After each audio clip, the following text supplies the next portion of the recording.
Public comment already ready.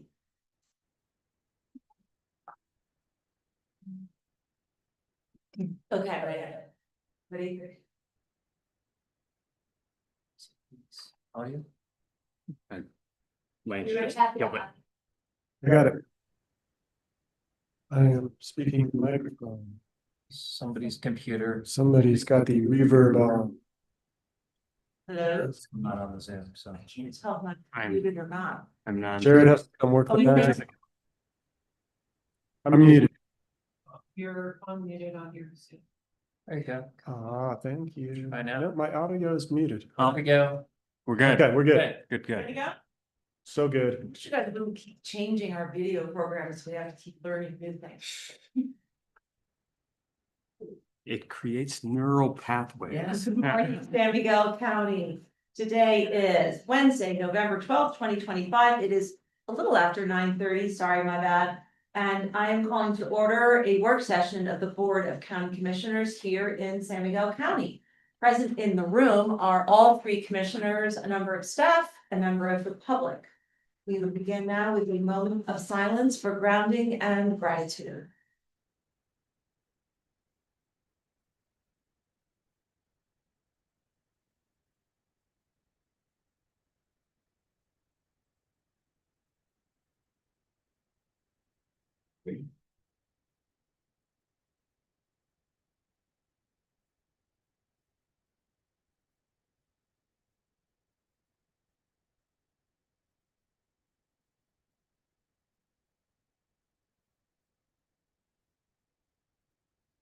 Thank you.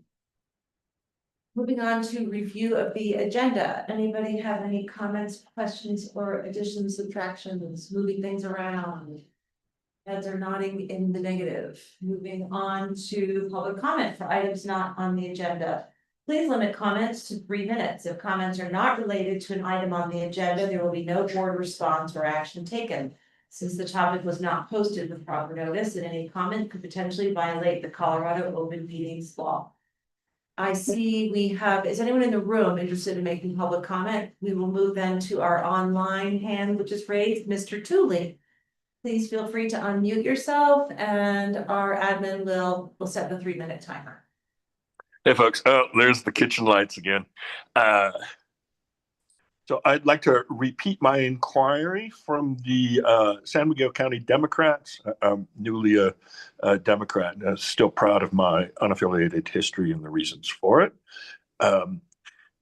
Regarding the status of Judge Murphy, as referred to by District Attorney, 7th Judicial District Attorney Anna Cooling last week. And I would like to play a censored commentary from Kodo. It's going to run a little bit over the 3, but cut me off as you wish. I think I'll get the gist of it across here as I proceed. Thank you. Hi, this is Doug Tooley. It is Thursday, October 23rd, 2025. I'm here today to talk about Initiative 300, the citizen initiative to put large projects on the ballot. Current opponents claim that the measure would subject local decision-making to special interests. I would suggest that the special interests that are currently in power are the ones we should be concerned about. And I'd further suggest that the opposition is concerned more about retaining control than actually getting the job done. Consider the Telluride Hospital District, which consistently gets high levels of support. It was 2015 we last saw a serious proposal. That was 9 years ago. The hospital district and their friends in Mountain Village blamed NIMBYs for the project's failure, but it was an attempt to end run around wetland regulations that killed the project. Yours truly was not an opponent to that project and testified to a particular strategy of navigating standardized wetland practices, replacing lost wetlands on a square foot by square foot basis that balance the interests of Mountain Village and Telluride. I also defended those special interests that the special interests sought to blame. And if you followed my standing in this community, you'll know how that played out for me. Consider also the last initiative, 300 in 2019, imposing a tax on short-term rentals proposed by 2025 300 supporter and councilperson Ellen Levin, along with Haley Nenendahl and Pepper Raper. That too was vehemently opposed by special interests, and that has worked out fine. The fact is that special interests of this community are not getting the job done. Take a look at the money here. It's who's not paying that defines our special interests, specifically commercial real estate, which pays a larger share of the property taxes. I won't go into details, but I'd also suggest that there's a Jeffrey Epstein elitist sect. Thank you, Mr. Tooley. Enjoy the day. We are moving on now to item 6A. This is our first item under administrative matters, something I've been looking forward to, review of the West End Vision Project. And we have online Mackenzie Taylor from Community Builders. I imagine we also have, hi, Michaela Gordon from Weed C. Who else is part of this? Commissioner Gleason, is there anyone else you'd like to introduce? I know you've been really involved with this initiative. Yes, Marissa Martz is on as well. Marissa, you're from Community Builders as well? Yes. Great. All right, let's maybe unpin ourselves and then we'll let the speakers be the main event here. Welcome. Would one of you Thank like to you. share your screen, or is this just a conversation? Yes, I will go ahead and share, and I think we'll have Michaela just giving a quick intro before I dive into all of our slides here. Yeah. Let's see. Mac, if you're ready, I'll go ahead and get us going. Yeah, sounds good.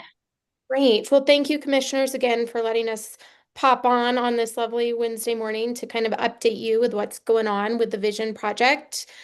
I think we came back to you guys probably close to a year ago now, 8 months ago, and first kind of gave you a strong rundown of what the Vision plan was, what we were planning on accomplishing with this project and being able to create a community-wide strategic plan.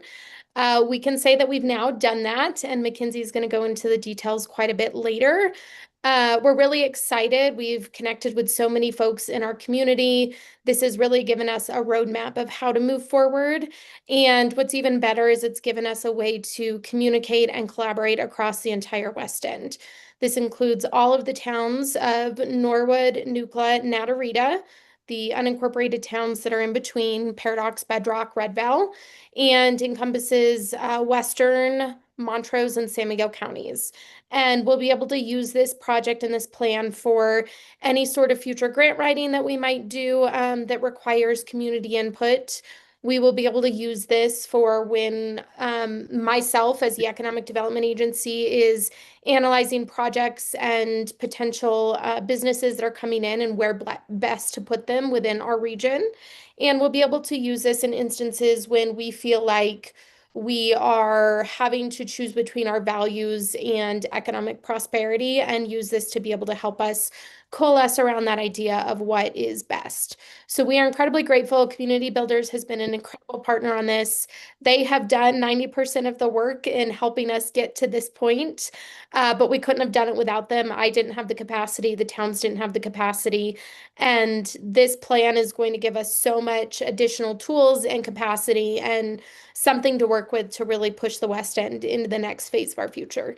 So thank you again for your time today, and I'll go ahead and turn it over to Mackenzie to tell you a little bit more about the plan. Can I just Yeah, interrupt thanks, for 1 Michaela. second? I was attended a few of your meetings early on before Commissioner Gleason arrived and dove right in. And I have to say how impressed I was with Community Builders. I mean, the way they handled meetings, all their materials. And also my understanding is that you are a nonprofit. You are not your everyday government consultant, right? So I just want to give you a lot of appreciation even before I see what you've done for, you know, approaching our communities out of the goodness of your heart. Thank you. Thanks. Yeah, we appreciate that. It's been really incredible work, and we do it because we're very inspired by these communities and what they're trying to do for themselves. So I'll get into that a little bit more, but I appreciate that, Anne, and it's good to see you all today.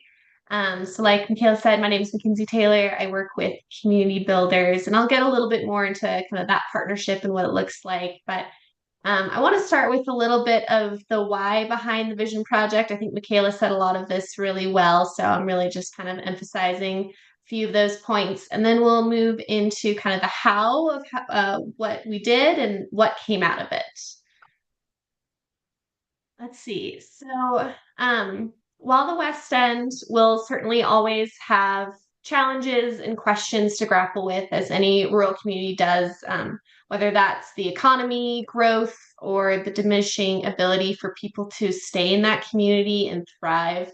At Community Builders, we see the real measure of success coming from how they choose to respond to those challenges. And this community has chosen to respond by being proactive instead of reactive to the challenges that they're facing.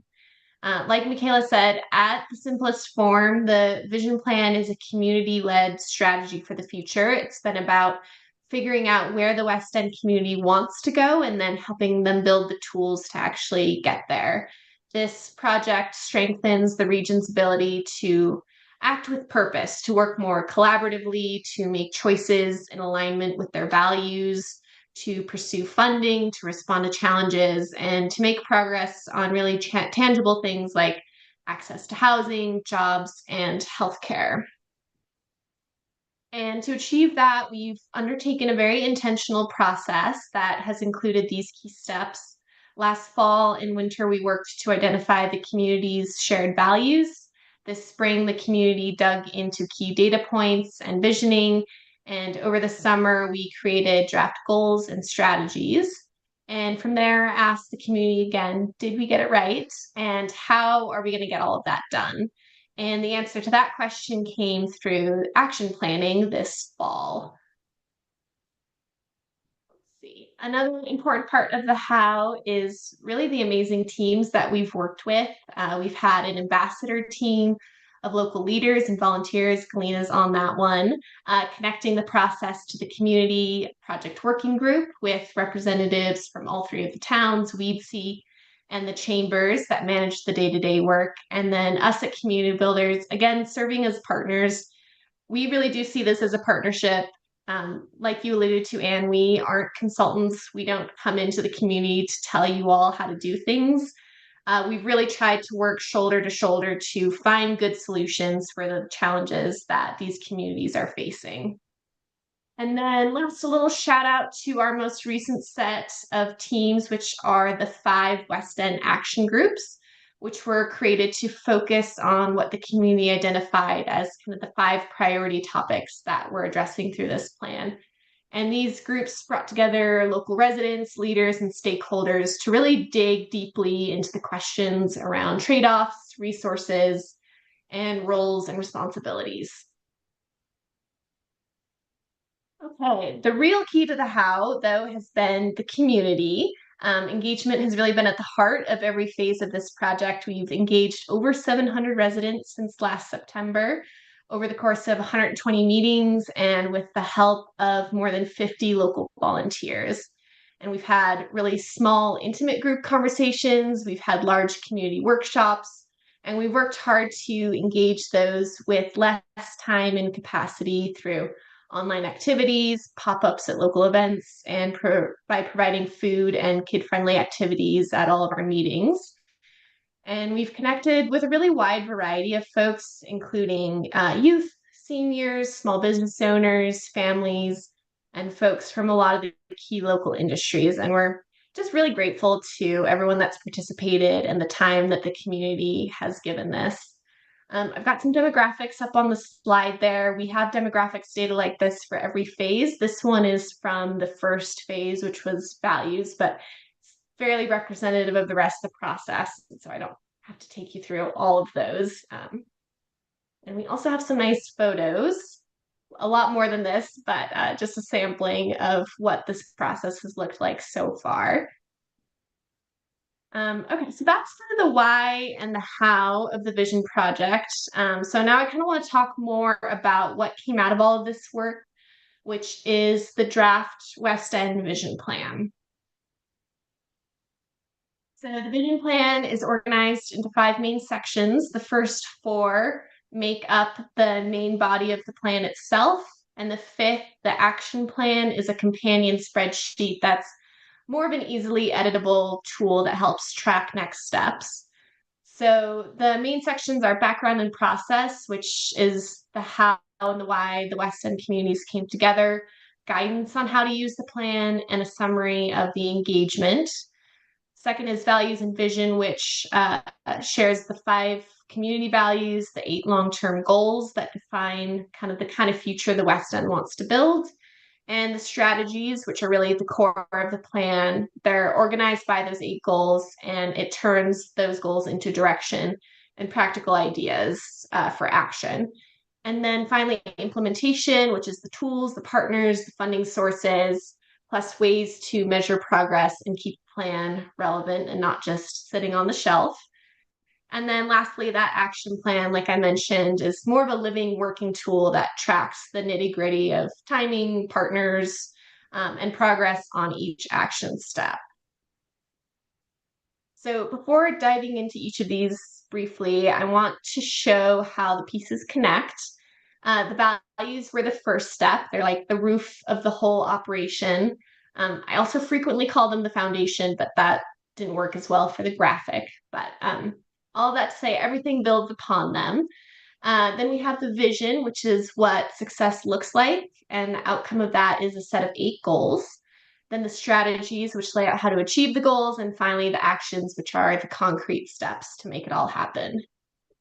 We're planners. We love our jargon. We love naming process steps. So got to go through that. The values phase was one of the longest and the most important parts of the process. More than 600 people weighed in this first phase, and we worked really hard to make sure that these were right. The values are really the heart of the plan, and they reflect what people care about most in their community and what makes the West End unique.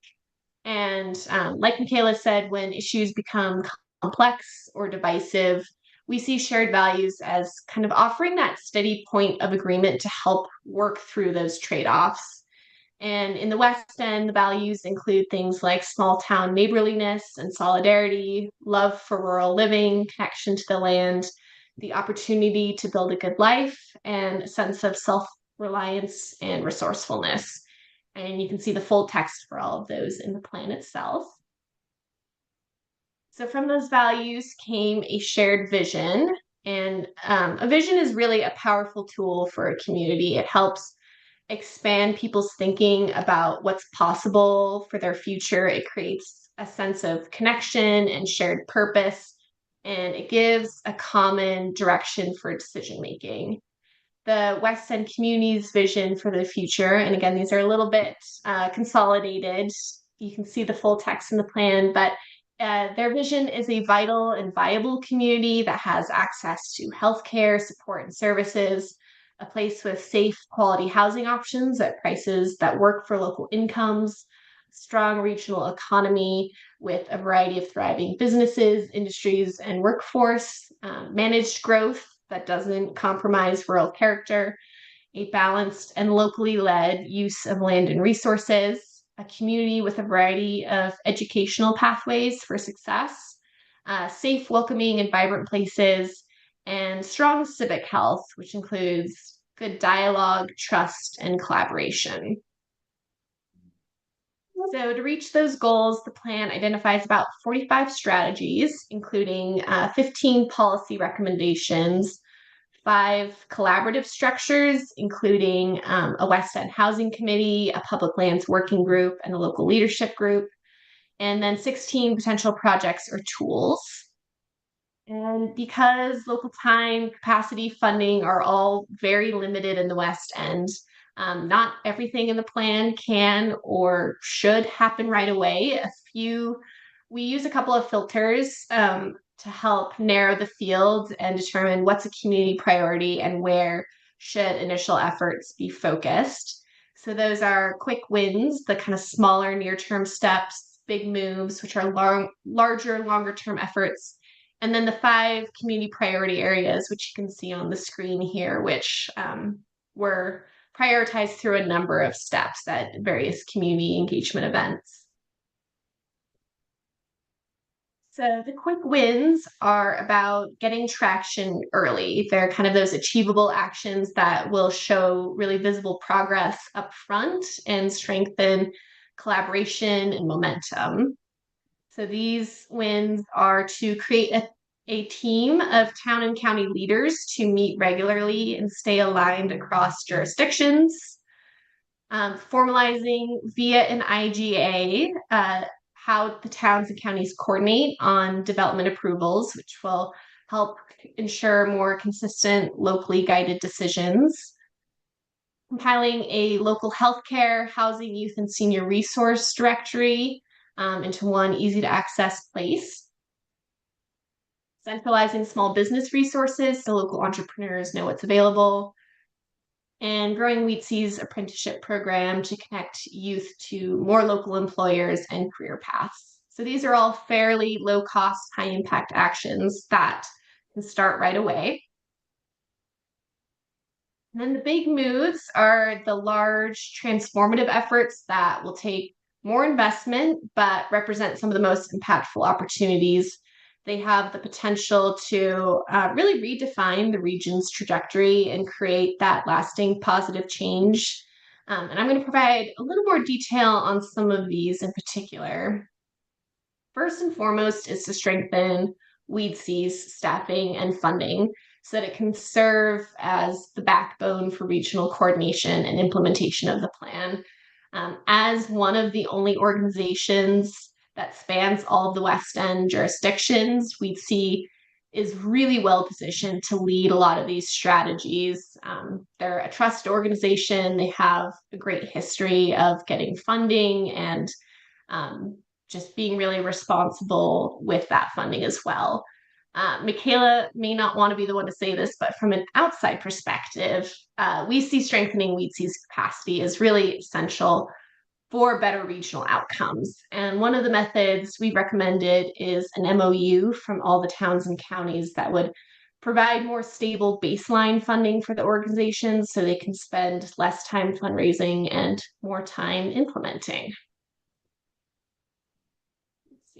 Another really important step is going to be investing in reliable and efficient utilities to both improve residents' daily lives and also unlock opportunities for housing and business growth.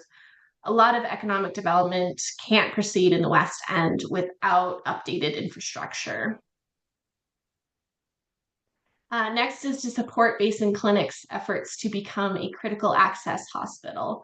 There's limited access to emergency and long-term care. Those are some of the biggest challenges that face West End residents and especially seniors.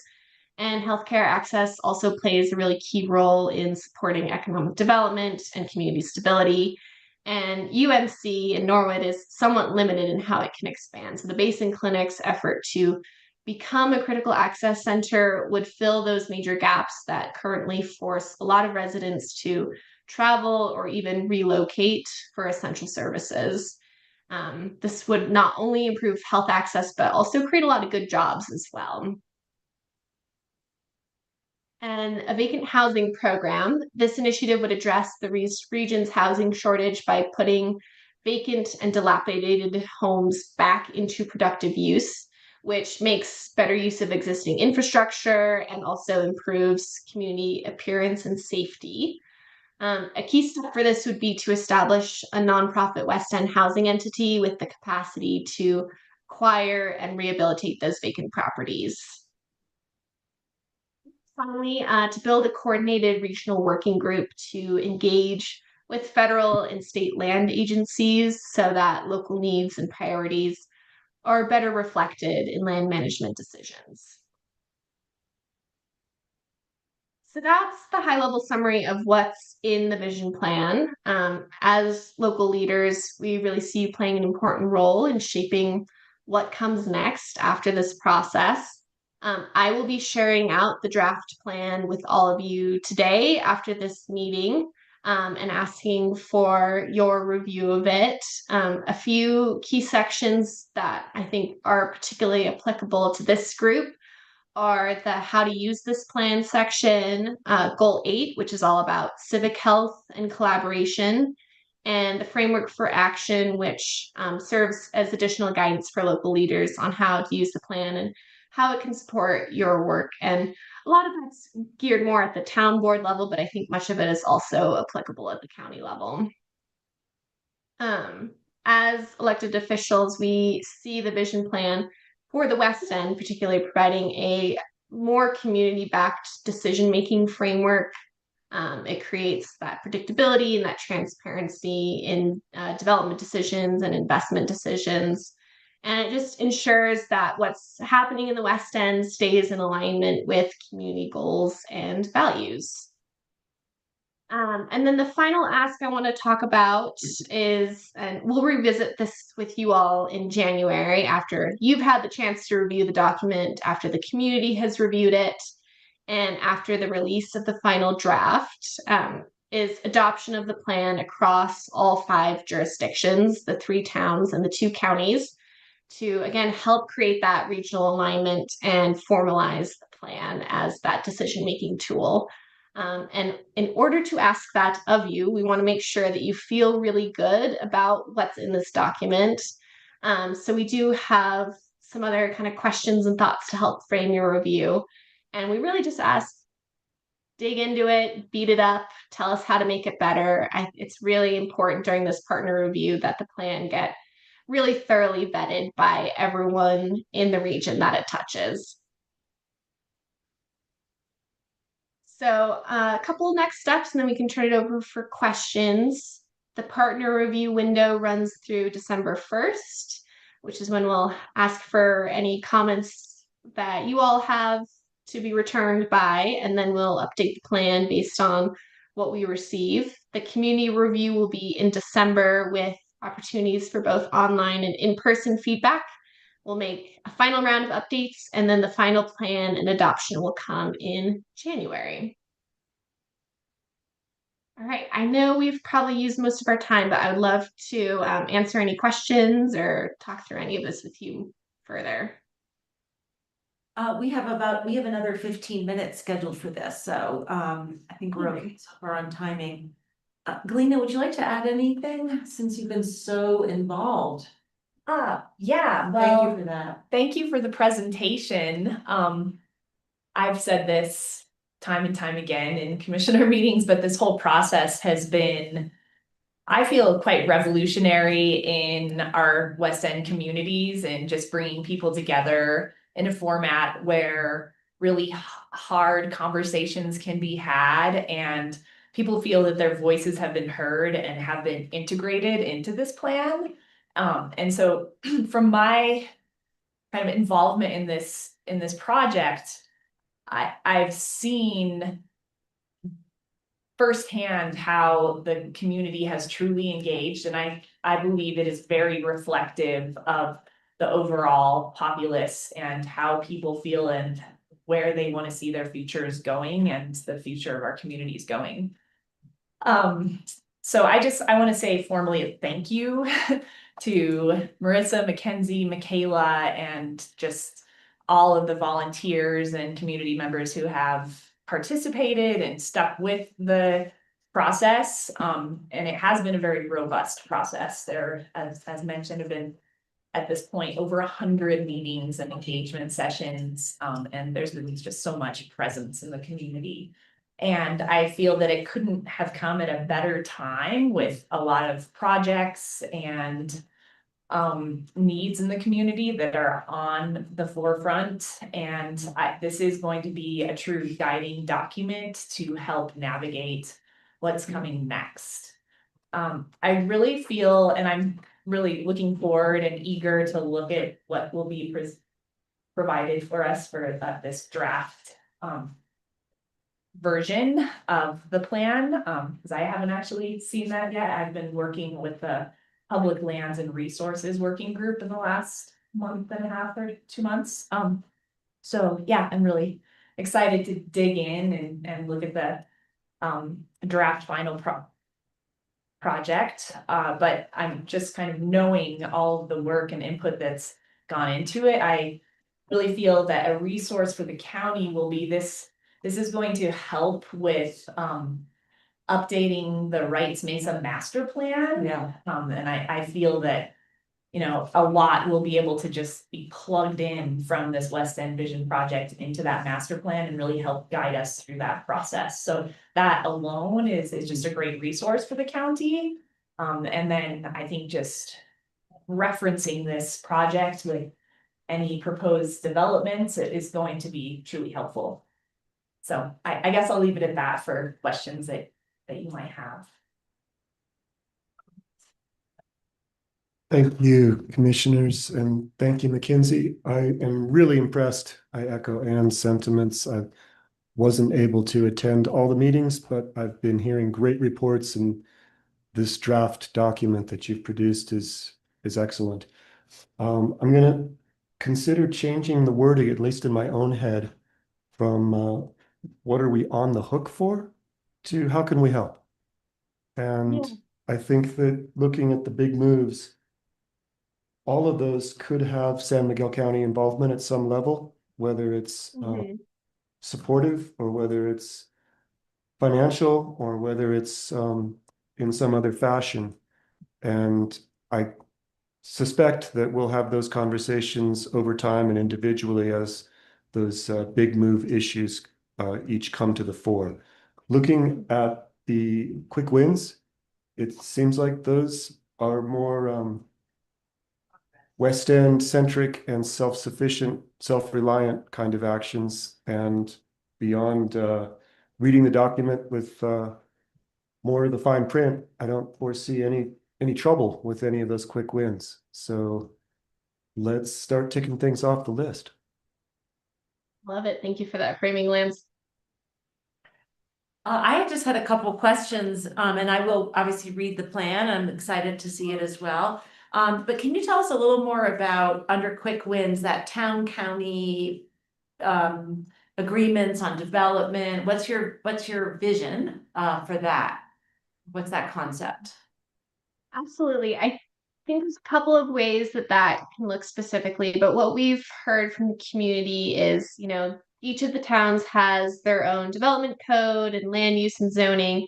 And then surrounding it is unincorporated county land, which often has vastly different codes and zoning.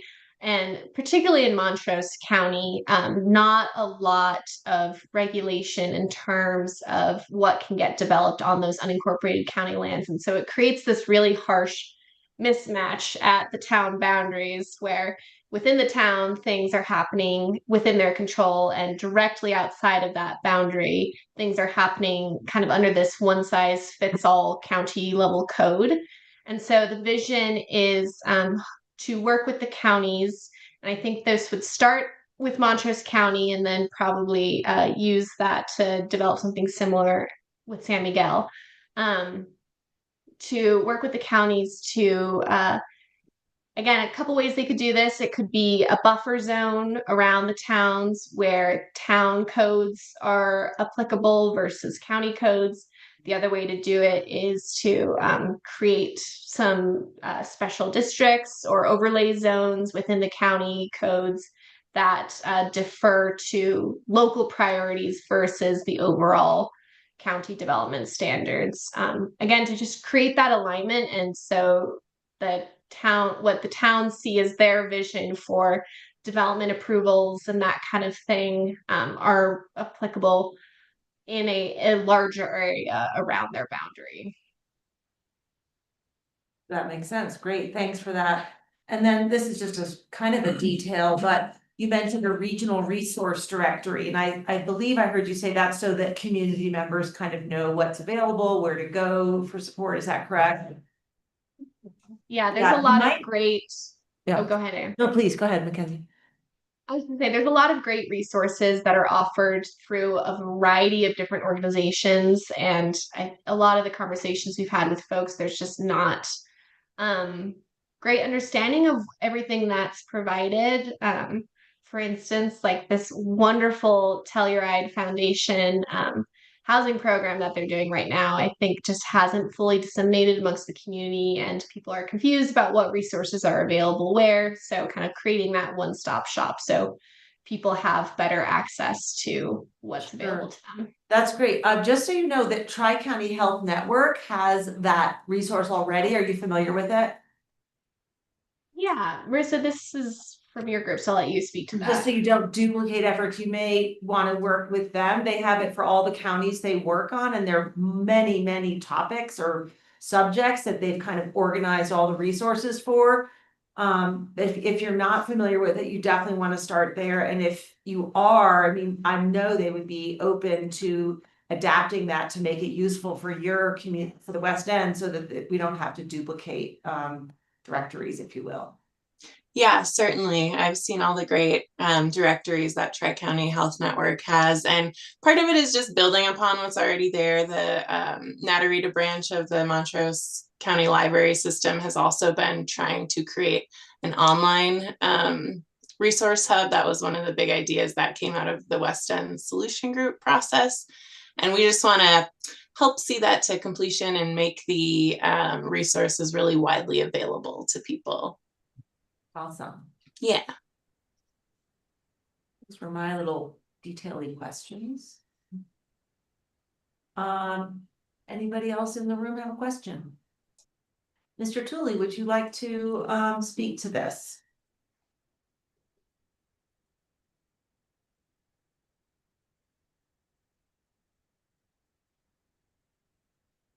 I would, yes. Are we good to go? Yes.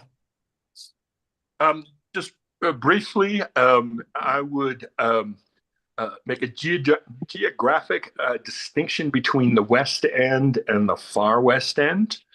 And I draw that boundary, say, at the escarpment on Sawtooth Ridge there in Natarita as it drops down into Paradox Valley, and the Dry Creek Basin, which would both be part of what I would call the far West End, who have more connections farther to the west than they do actually to the West End, and appropriately might not even be part of the county.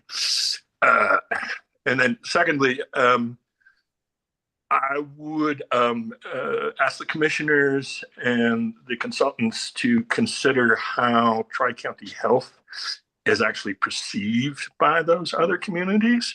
I have my suspicions, but I don't make any specific allegations at this time. Thank you. Thank you. All right, I think we may have had our questions answered and so forth. So anything else, or shall we say thank you and we look forward to reviewing the document? Yeah, thank you all so much for your time, and I'll be sending that over by the end of the day today. Thank you, Mackenzie. If you could send this slideshow too, that'd be great. Absolutely. Great summary. Thanks All right. for all your hard work. It's been impressive.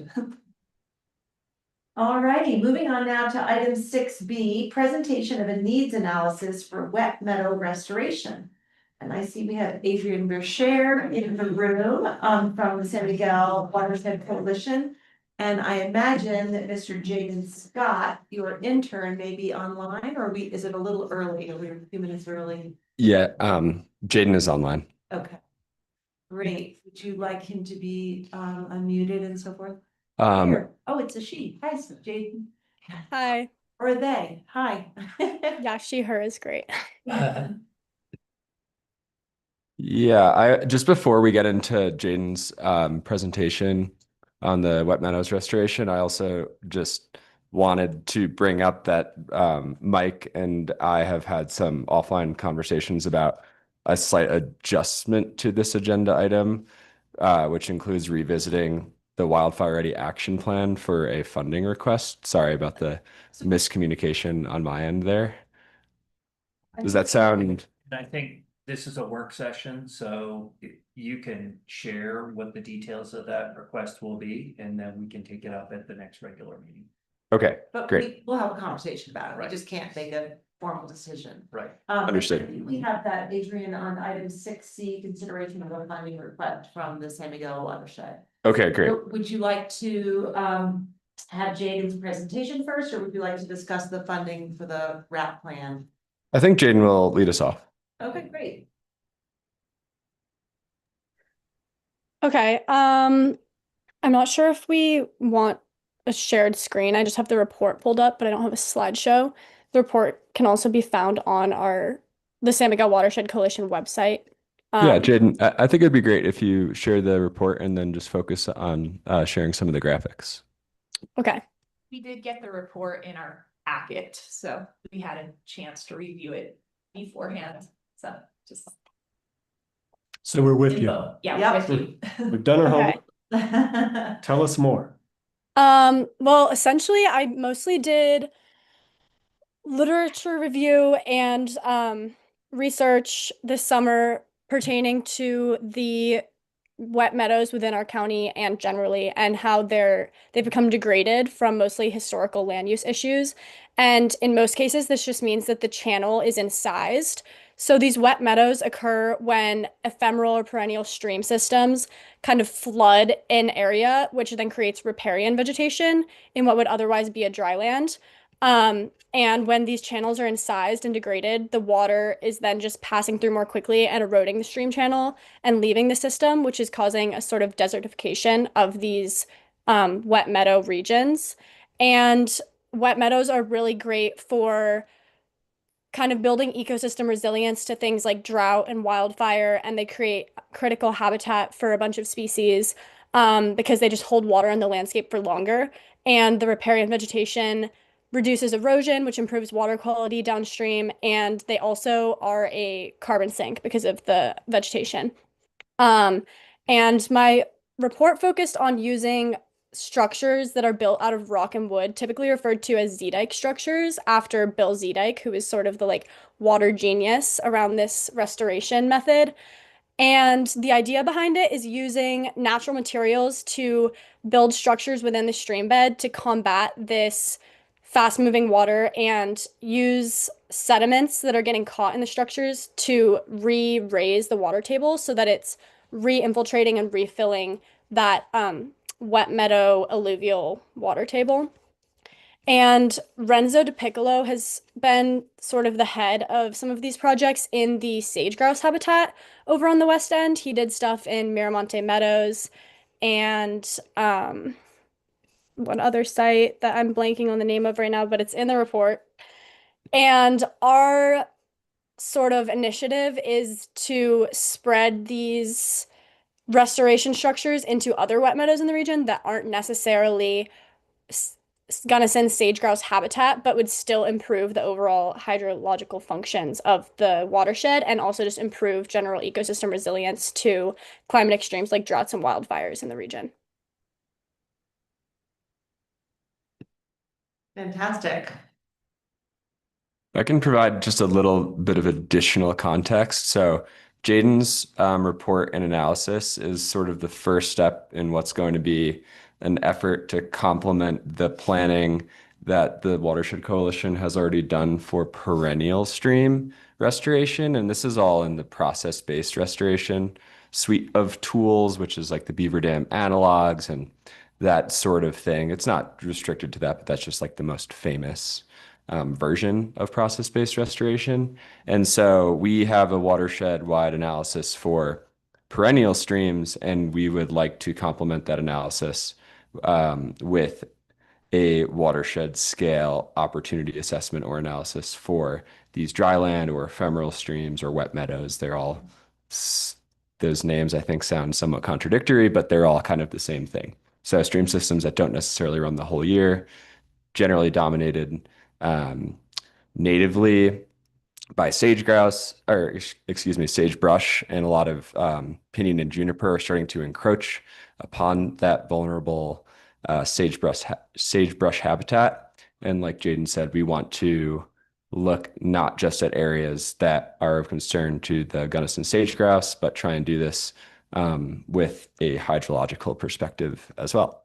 So we will probably follow this up with looking for grant funding for a consultant to do a more thorough desktop analysis to sort of do a triage rating of where this restoration can provide the most benefit. And then from there, start identifying projects to actually implement this restoration. Okay, I think I get it. I did read the report and, yeah, I thank you for just kind of, reassuring me that I understood the difference between perennial and ephemeral streams. A lot of technical terms, yeah. Anybody, any comments from the other commissioners? Any questions? Yeah, I have a comment. Based on conversations I've been having with Chris Hazen, who oversees the county's payment for ecological systems program, and our natural resources director, Star Jameson, about the concept of implementing this kind of restoration practice into the PEZ program on historical agricultural lands as kind of one of the menu options for the PEZ program. So if a landowner wanted to create more meadow habitat on grazed lands, that could potentially be an option for them to utilize this funding source. So I just kind of wanted to bring that to the table as a conversation I've been having with Star and Chris Hazen. It's, to explore that option further as a potential funding source and maybe a way to encourage private landowners to undertake some of these projects. Yeah, that's really great to hear. And I guess my comment would be I would encourage you to include restoration of perennial streams in those ecosystem services or the payment for ecosystem services program if possible. I think there's a lot of opportunity for private land. And one thing I skipped in our background context is we will likely have a focus on working with the federal agencies. That's sort of we have found that is our role, and we're able to work with the federal agencies like pretty effectively in doing this restoration work. And I think the county complementing some of that work on private lands would be an amazing sort of synergy. And we'd love to support the private lands and we'd love to work with private landowners, but we just haven't. When we did the perennial stream restoration analysis, private lands just didn't really come up. And that's not to say there aren't plenty of opportunities. I think maybe our rating system biased away from any potential conflict with private lands a little too strongly. So something to re-examine. But yeah, I think we'll kind of find the same thing with watershed scale analysis for dryland streams showing up on public lands. I like that synergy with the PEZ program. I think that could be a really good way to combine efforts on both federal and private lands. So well done, Commissioner. I'm glad you're starting those conversations, and it sounds like Adrian's receptive as well. Adrian, I'm trying to remember if I ever saw a number for the cost of an opportunity analysis for White Meadows. We don't have one at this point. That will be something that we flesh out a little bit further. There's no funding request or discussion of funding at this point for this program. How we funded the perennial stream restoration was through the Southwest Basin Roundtable. We may take the same approach. We had some other matching funds from local NGOs. We might just try and pretty much replicate that effort. But we'll see. Funding at the roundtable is definitely getting more competitive than it was when we applied in 2023, as is all sort of funding, non-federal funding. But yeah, the watershed analysis for perennial streams was around like a $60,000 effort. I think that's ballpark or maybe slightly lower. And that gave us some I think we ironed out some wrinkles in that process that will save us money this time around. And that also gave us some money to do a little bit of coexist. There was also money in the overall project budget outside of the 60,000 to do like coexistence and staff support. And so I think the actual analysis doesn't need to be super expensive. Well, that's good news. And I noticed at the tail end of the report, there's a list of potential funding sources, and it's long, and some of them are federal, and as you mentioned, that is drying up in many areas, but many of them are state, and there's hope. So if you can replicate the model that you used previously, great. And I have no doubt that this will be useful for San Miguel County and the health of our environment. So thank you. Yeah, thank you. And thank you, Jaden. We should have started by saying well done. I have to say that this is by no means even close to my area of, I guess, focus. And I learned a lot from your report. It was super clear and yeah, really helpful. Well done. Thank you for taking the time to dig into this issue in our county. Great, thank you. I'm glad that there was enough context in there for you to understand it. I was trying to balance the line of technical and accessible, so I would say you succeeded. thank you. Yeah, I'll echo that, and I will certainly be referencing this report in the future. So I do really appreciate that you shared it with us, and it's incredibly useful information. All right.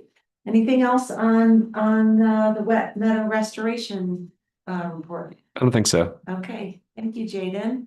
That would suggest to me that we are moving on now to consideration of a funding request from the San Miguel Watershed Coalition. Okay, I'm just going to share my screen here.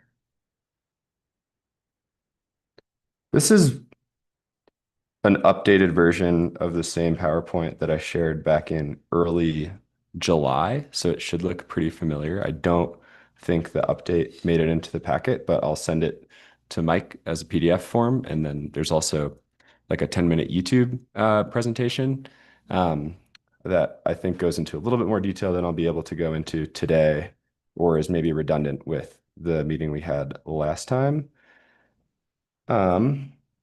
So I think, well, this is getting right to brass tacks, which is not exactly what I meant to do.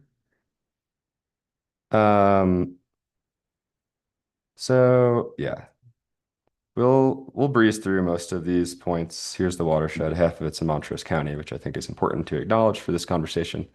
And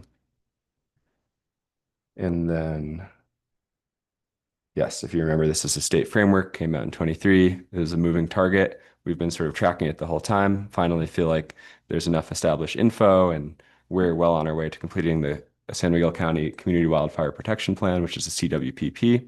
And so we feel like it's a good opportunity to keep the momentum rolling with wildfire planning, to assess watershed impacts, which include water quality, including sedimentation, and then flooding, I think is maybe one of the most important impacts that will be evaluated in the RAP. And so that's sort of one of the updates, is to visually understand like what we're really talking about with the RAP. And so, yeah, it's these post-fire impacts. So you can see there's, I think, flooding here on I-70, threats to water resources. This is that post-fire sedimentation, and which can inundate a water treatment facility or an agricultural ditch or otherwise.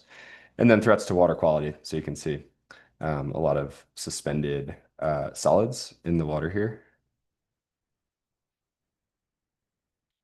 And so this is a new slide. These are from the CWCB presentation, but just like understanding, I think, graphically what this really looks like. And you can see this is a stream filled with ash and soot. There's a dilapidated bridge from flooding. There's flooding through the town, debris flows. Like this is really what we're talking about addressing in the RAP. So there are, well, I'll talk about the projects in a sec.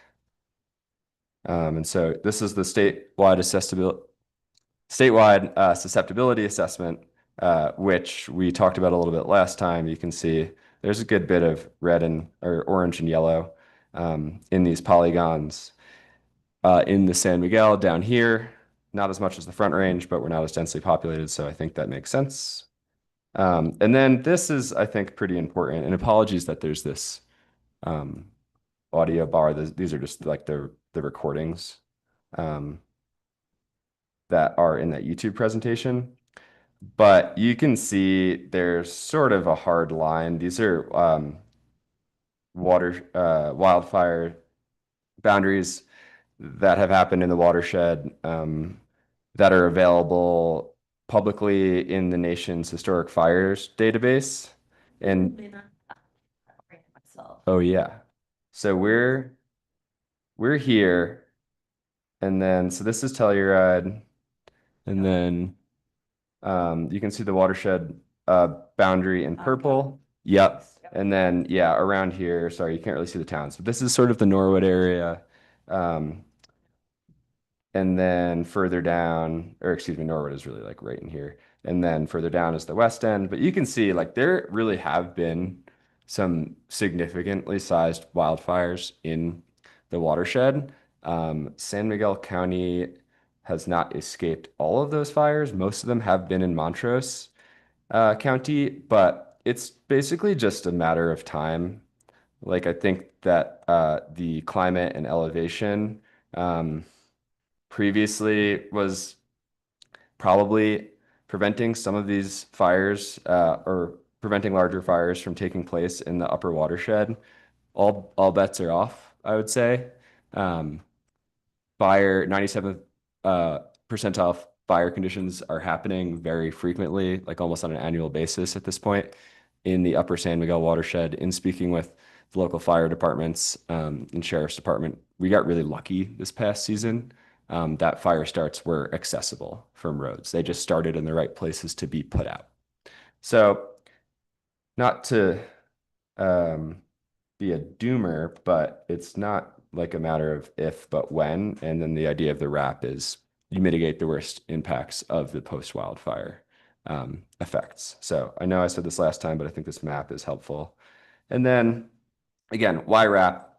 When you're doing reactive projects, you are sort of going to do not the bare minimum, but you're not going to be able to do as holistic. You're not going to be able to take as holistic of an approach to mitigating the impacts of those wildfires that also assesses these long-term ecological watershed impacts. You're going to be really focused on human life, safety, and property.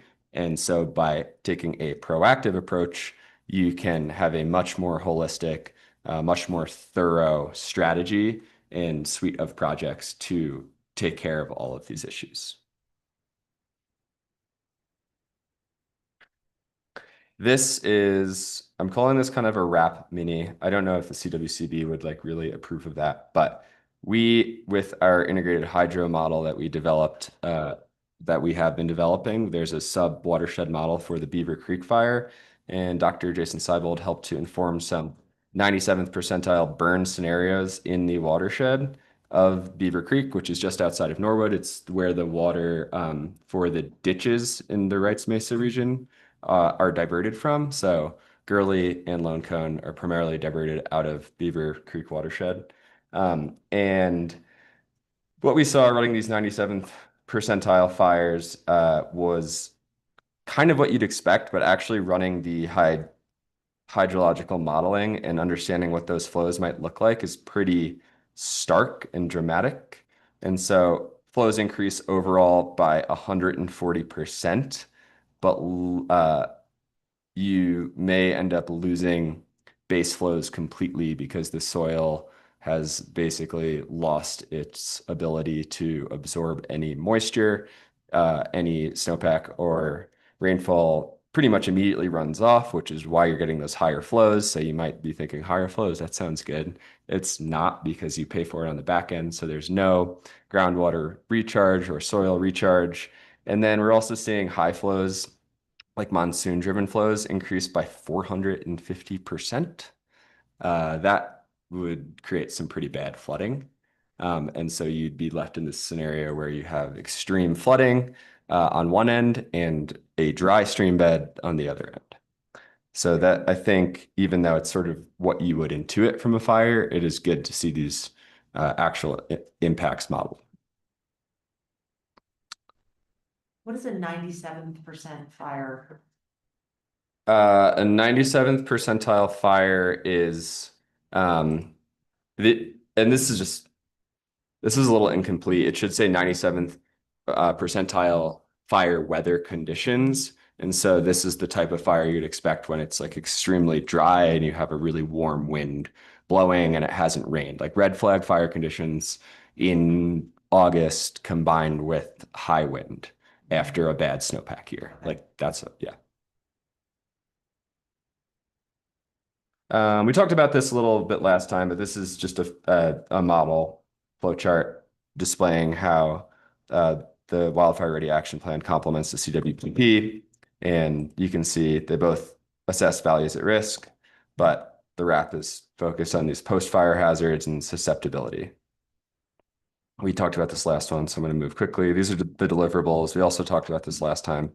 I can revisit this if you want. Okay. Sure. Question, please. It's been a minute. Yeah.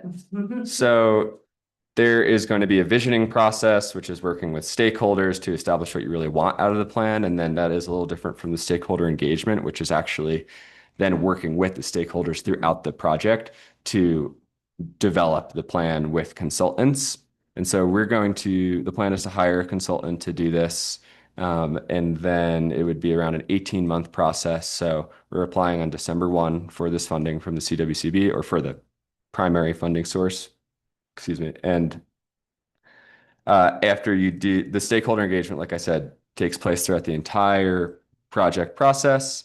And the next step is sort of the first technical step, which is data analysis, which is compiling values at risk. We think there will be a little bit of cost savings with the CWPP in San Miguel County and then the CWBP squared in Montrose County, which is a critical community watershed and wildfire protection plan, which used state guidance from the program, which is called Wildfire Ready Watersheds, that oversees RAP implementation and developed the framework. But Montrose County developed the CWP squared before the RAP framework was finalized, so they didn't do any of the engineering studies. So it's a good start, but they didn't do any studies on hydrology like we just looked at in Beaver Creek or hydraulics, which would really inform flooding risk. And then the hydrology is like the volume of flooding, and the hydraulics are sort of the mechanical impact of that flooding. So taking a bridge out, extreme scour, landslides, like that's the hydraulic side of it. And so, yeah, you'd start to develop your values at risk and the data analysis. Step 3 would be modeling the wildfire severity and watershed hazards. And then this is with a subcontractor who would be doing that engineering modeling of hydraulics and hydrologics. And then doing a susceptibility analysis, which is assessing the risk to critical infrastructure, and then preparedness planning, which is actually identifying action strategies and project types, which you then crosswalk to their most effective locations in the watershed based on the values at risk and the post-fire and the susceptibility analysis that you developed earlier. So I think that's a really cool piece of this, is you will actually have project locations or strategies or actions at specific locations instead of like a very general list. And so one thing I want out of this is basically like a roadmap to project implementation, which is a little different maybe than the stream management plan, which Lance was involved in, which had a really great project list. And we are facilitating that. I would say it's been a pretty successful process so far, but I want to go one step further to not identify like potential champions, but like these are the actual people working in this location, not just like a broad strategy area with a list of potential proponents. And then project management is the last task. That's what it sounds like. That's admin. That's kind of what we'll be doing in addition to stakeholder input throughout the whole project. So it's listed as 7, but tasks 2 and 7 happen the whole time. And who are the stakeholders, remind me, in this? Who would you be coordinating this with? Yeah, so we have an established 25-person stakeholder group that is kind of representative of local its local governments, its federal and state agencies, its partner NGOs, its representatives from different water use sectors like ag, mining, those sorts of things, and then a number of like at large. So those folks will be engaged. And then we have an existing San Miguel Basin Wildfire Collaborative group. And so all of those folks will be engaged. And that is kind of the group that has been the stakeholder committee to the county's CWPP. We need to expand a little bit into Montrose County, and that's kind of where like the San Miguel Watershed Coalition stakeholders come in to round out the group. But we're not going to restrict it to those folks. I don't think it's going to be like a completely open process to like anybody that wants to. I wish we could do that, but we need to like be somewhat mindful of resources and time. So we'll have like, identified stakeholders, representative of interest and groups and governments. And that will make up the stakeholder group for the RAP. So local sheriff, the sheriff's department, the fire protection districts, Montrose County, San Miguel County Natural Resources, Forest Service, BLM, CPW. That's not an exhaustive list, but just, I get the sense. yeah. This is a new slide. Just wanted to really show what those proactive implementation strategies and projects really look like. So again, we're planning for post-fire, but you want to implement as much of this stuff before fire as you can. And so there's watershed and stream restoration, infrastructure upgrades, like a culvert, like a very small culvert through a pipe, maybe being upgraded to like a wider box culvert that can handle flood flows. Also would probably be great for fish and other animals moving under the culvert or through the culvert. Water supply systems. And then there's also some like a considerable amount of strategy, like establishing contracts ahead of time or contracting workflows to make sure you can move really quickly after a wildfire, because you're not going to be able to do a proactive project in every single potential fire location. Like we will strive to do that over the long term, but we don't know when there might be a fire that causes post-fire flooding. And then post-fire disaster preparedness is like, that's really, I misspoke, but that's like the contracting and the coordination strategies. And also you can see there are some overlaps, like infrastructure upgrades and post-fire recovery actions. And so this little model flow chart I think is helpful. So first you complete the RAP, you then out of the RAP develop your implementation strategy or your project list. Then you would work to fund or finance the projects, which is something I wanted to highlight that given fallout of federal funding, I think there is an opportunity to finance some of this stuff. There are a lot of conservation bonds kind of coming online, and I think it really worth it to evaluate the long-term value or basically cost of not doing anything versus the cost of doing some of these projects. And then instead of chasing grants all the time and having really protracted implementation timelines, you might be able to do a large chunk of this upfront and save yourself money in the long run as project costs are increasing pretty significantly on a yearly basis. So that is sort of a higher level point, I think, to be made across all conservation projects is that these things can be financed effectively. And I think there's maybe some connection back to Galina's comment about payment for ecosystem services and connecting those two things. Anyway, ultimately, you'd want to be implementing these projects, and you can see in this Venn diagram, there are a fair amount of projects in the middle. And so that's like your riverscape restoration and your roadway and access improvements. Those can be done before or after fire, and then pre-fire, fuels mitigation, fire response agreements, and then post-fire emergency measures. Like, you have to respond imminent, like very quickly to something, and hill slope and erosion is hard to address until it's happening. And then this is a cool picture. You can see there's a burned forest. And then back to Jaden's comments earlier, you can see a very well-connected floodplain here. This channel is not incised. This floodplain elevation is almost the same as the stream surface elevation. And these are the type of systems that really will catch sediment and prevent downstream flooding. They act like sponges. You can see this wetland is spanning from valley wall to valley wall. And this is like in the Rocky Mountain National Park after the East Troublesome fire, which happened in 2020. This photo was taken in 2022. This is just an example. This is the Cameron Peak fire. Cameron Peak and East Troublesome happened sort of like simultaneously in the Rocky Mountain and Estes Park area. And this is like some of the worst impacts that we're really talking about, you know, full trees coming down, kind of small tributaries. And then I-70 corridor flooding after Grizzly Creek. Grizzly Creek wasn't a huge fire, but it happened in an area with very high values at risk.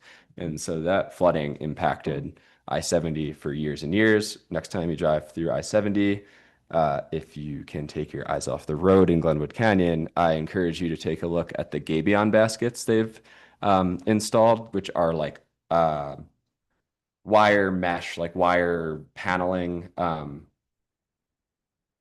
baskets filled with rocks that they've put in all of the tributaries to try and catch some of that sediment. And so that's all happened post-fire, but that's something that like we might be able to do on 145 before a fire. And that would be like a project that is identified in the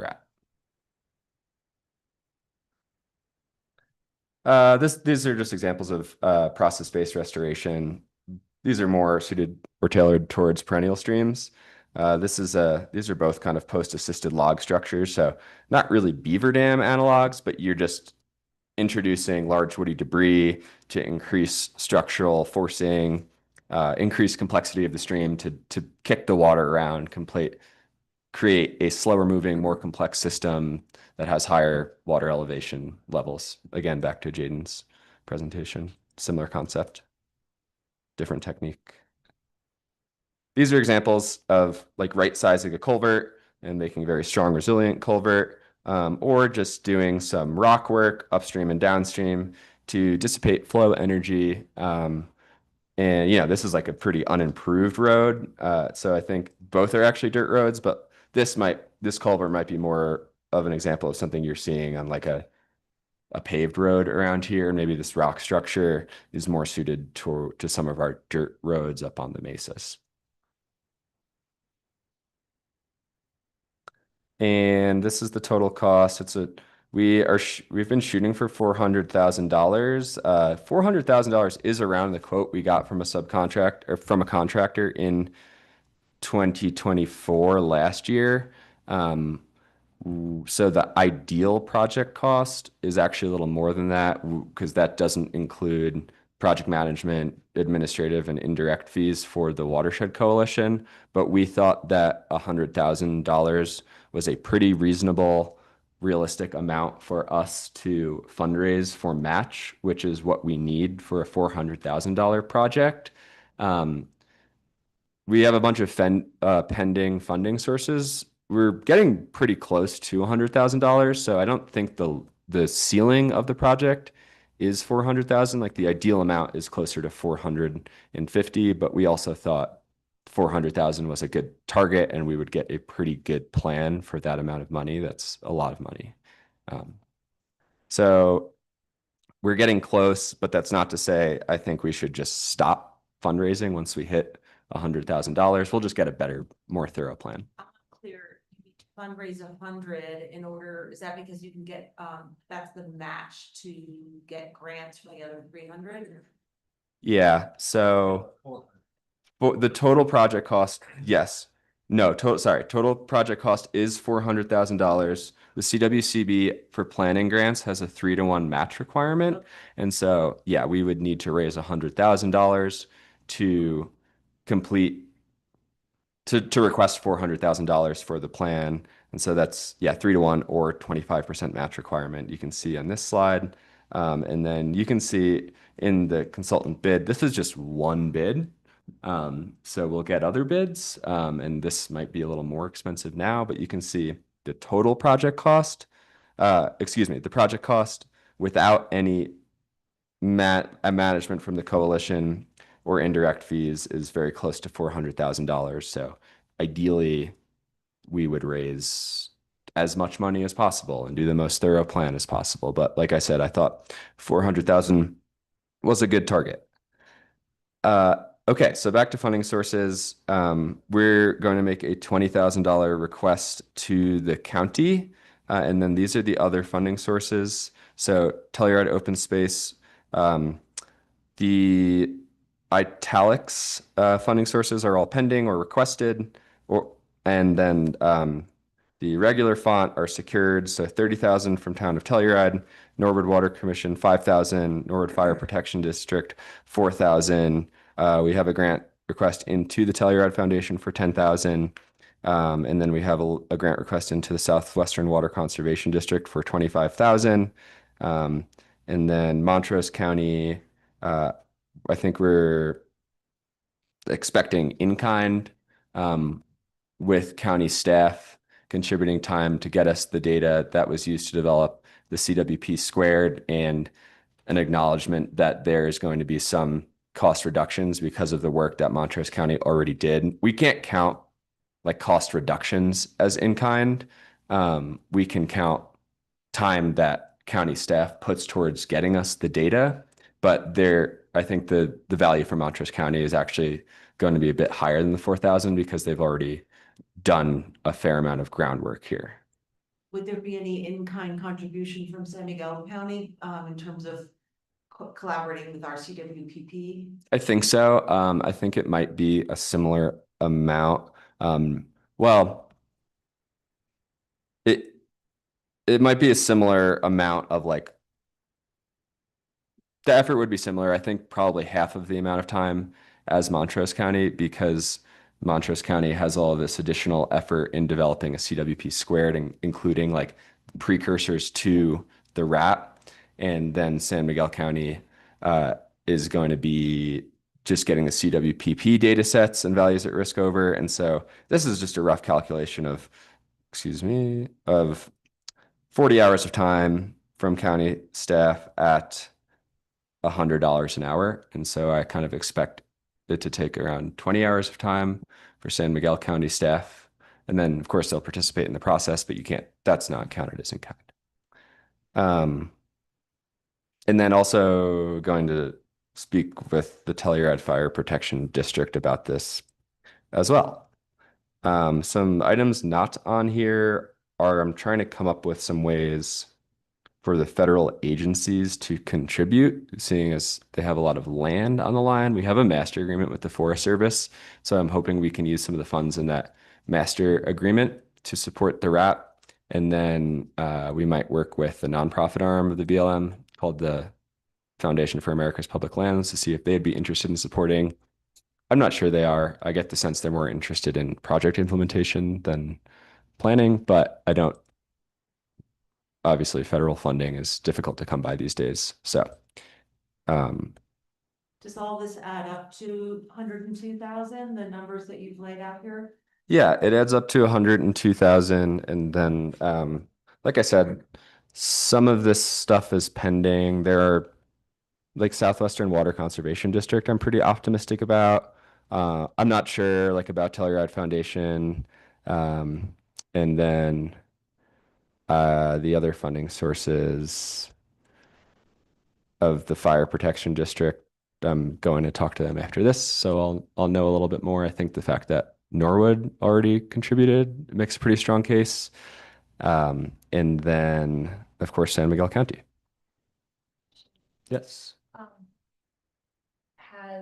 I noticed one key stakeholder on this list that is not mentioned or listed is Town of Mountain Village. Have there been discussions? Mountain Village signed a letter of support, but they made it pretty clear they don't want to support this effort financially.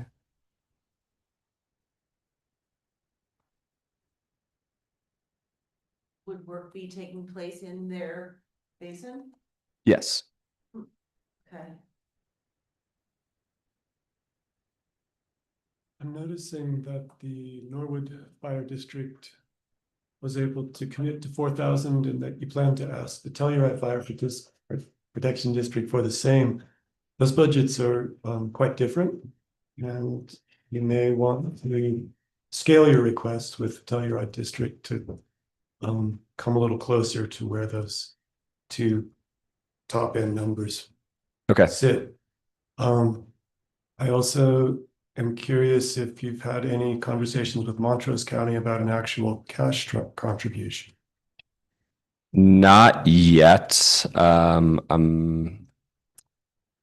been mostly working with their emergency department and GIS department about understanding how we get those data sets. I can explore that option further. And And a new commissioner on the board and may find a sympathetic ear. Apparently, she has a background in park management and may have some deep understanding and perhaps experience with fire.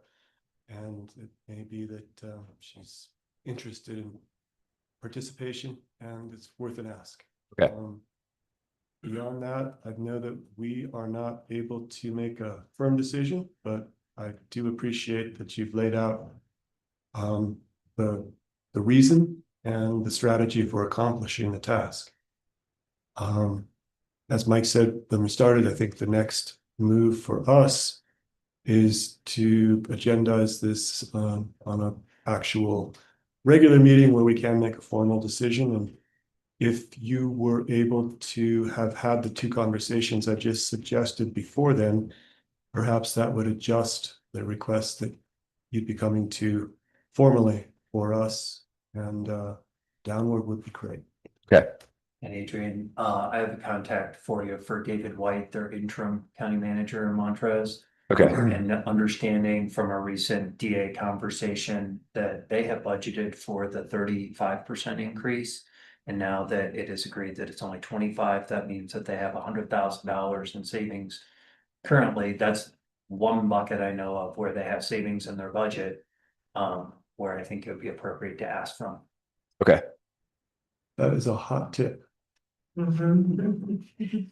I'm super impressed that the town of Telluride has contributed 30,000. Super grateful for that. That's, yeah.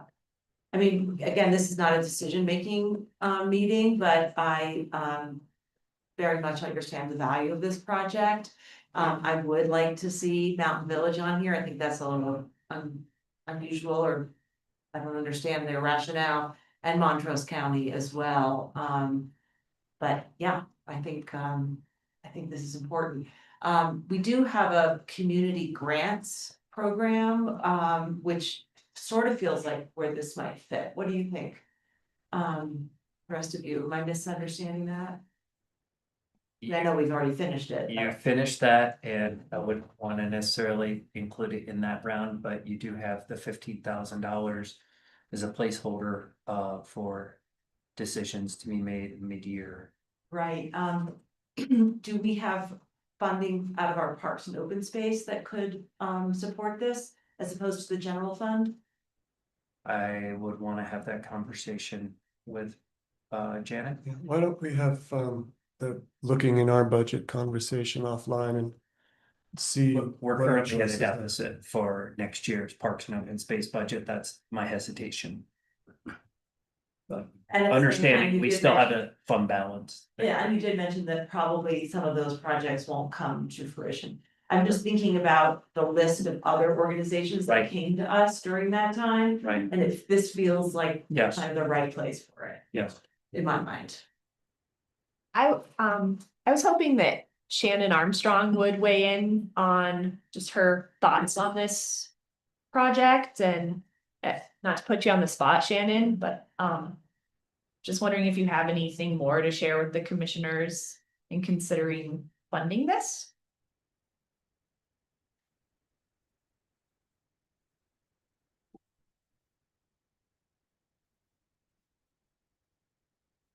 All right, is my mic working? Looks like it is.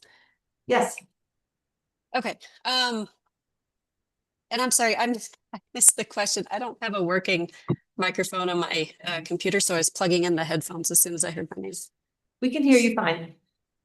No And- problem. It was a pretty vague question, Shannon, so. But I was just wondering if you had any more insights or information, or just your stance from the county emergency response, as far as funding this project. Well, I certainly think it's a worthwhile venture, and I think it's an incredible complement to our CWPP. As Adrian had talked about, in his prior presentations as well, the CWPP is pretty narrow in focus. It looks at kind of that pre-fire protection of lives and property, primarily privately owned property, whereas the RAP has a much greater kind of environmental scope. So I think that Adrian, the work he's doing, the fundraising that he's doing is absolutely incredible. And, any support that we can provide, I am 100% on board. Would highly recommend it. And I think that these two plans together would really create, a worthwhile roadmap, one that we can actually use and implement moving forward to protect our community. Not just our community, but our watershed and those downstream of us as well. Thank you. Thanks, Shannon. Lena, I'll add that Adrian originally had a vision of combining the CWPP and the RAP and getting some cost savings there by doing the work kind of simultaneously. Unfortunately, the price tag for that was high enough that we had to take smaller bites of the elephant. So there's still going to be some synergy between the two. And I think that, Adrian, you're correct when you say we'll be able to use some of the data from the CWPP, but this is the next obvious step. So thank you for bringing it to us. Yeah, And thank seems you, like we've got commissioners. a couple more conversations pending, and we'll know a lot more. Our next regular meeting is next Wednesday, but if you need another couple weeks, it's every other week is a regular meeting, and Carmen can help you get that scheduling figured out. And it would be great for us to maybe be the closer, so to speak. But as you speak to the other funders, I think, from my point of view, we could express our support for this program and anticipate some financial contribution to the other commissioners. Want to Yes. share that direction? Yes, absolutely. I feel very comfortable that you share that when approaching the other entities. All right. Thank you all, and thank you, Shannon, for that amazing endorsement. I did just want to remind the commission that the water plan grant deadline is December 1, so it's coming up quickly. This is why I presented back in July, but it's grant writing. It feels like this is just kind of how it goes, but We should do December 5th. December 1st is the water plan grant. The CWCB accepts matching funds after matching fund commitments after the deadline before the CWC board meeting, which I think will be in January when they actually consider the funding request. But I do need to go into the grant with a pretty good idea of what the budget is. It's okay if letters of financial commitment come in after the December 1 deadline, but that is coming up, and so I just wanted to bring that back up. And we can't really punt on that deadline to keep working on fundraising. And like I said, I think we're really close to our goal, though some of the sources are pending. And so Let's try and do this next week. if we can, but if we can't, Been able to meet with the Montrose County Commissioners by next week. I think a big question here is the Southwestern Water Conservation District. That's a quarter of the funding you're getting. When will you know about that one? they review in mid-December at their board meeting, so slightly after 2. Yeah, and what do you think the chances are of that? Because we would not be able to make that up. I don't imagine. I think pretty good. Okay. Yeah, I feel pretty optimistically about that funding source.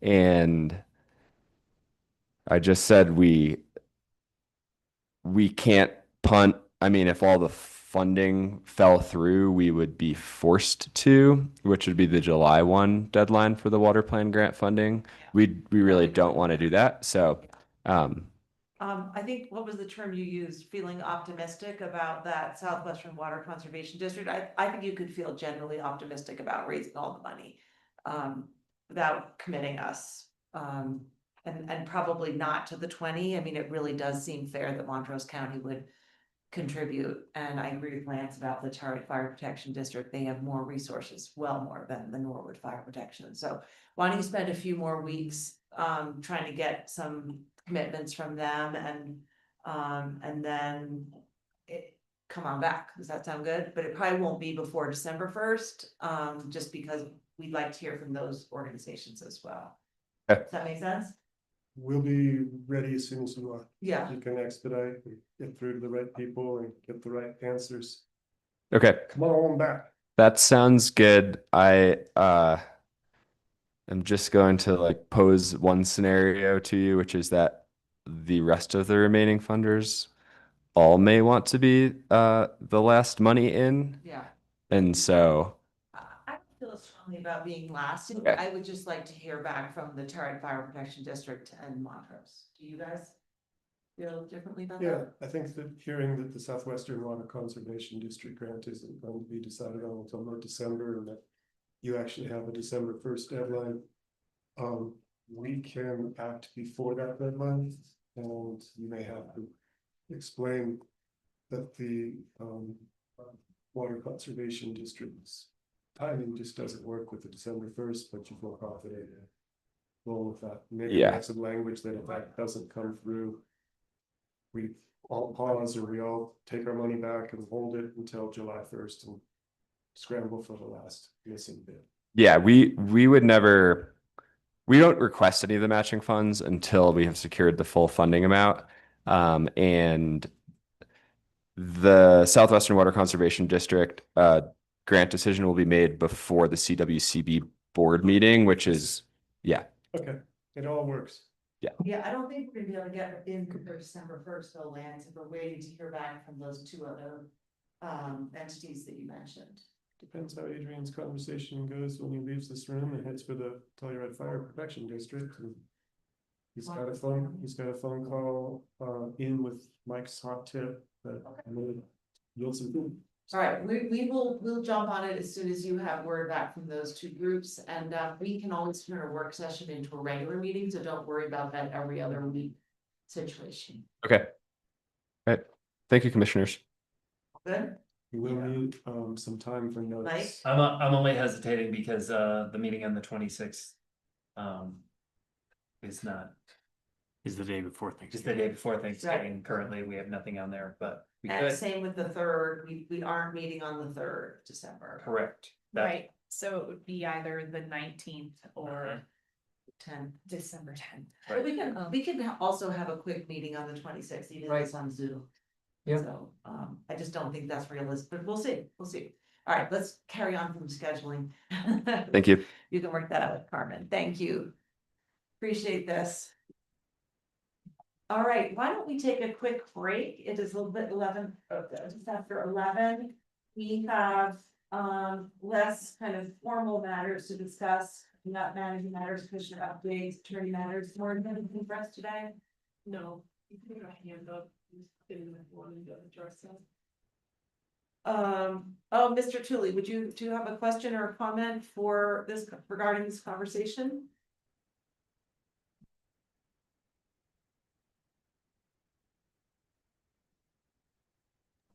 I do.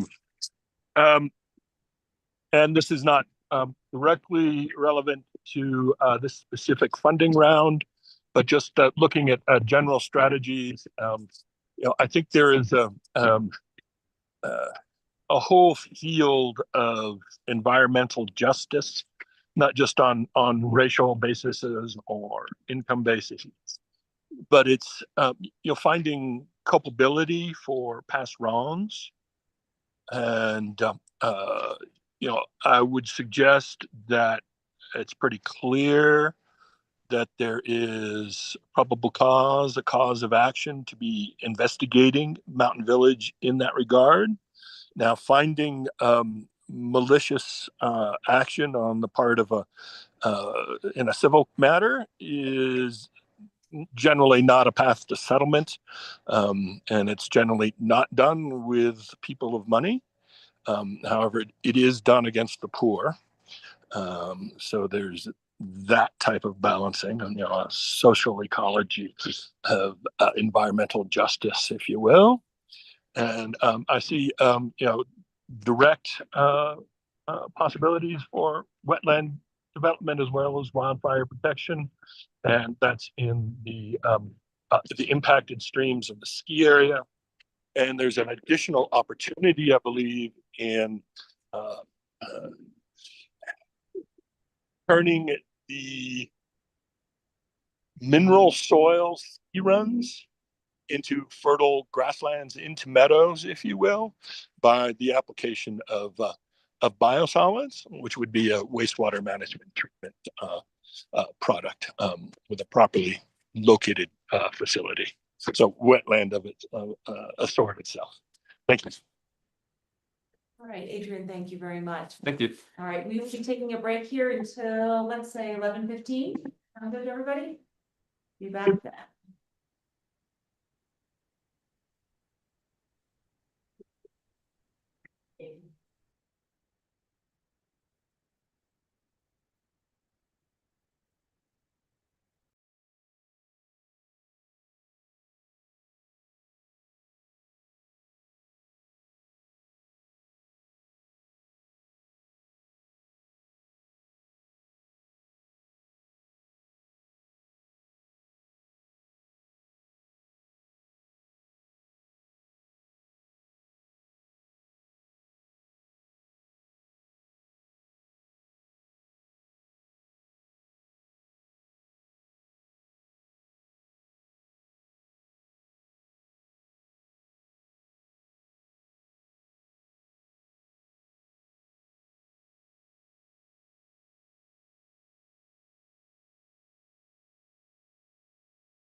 I'm ready. Everybody ready? Yes, please.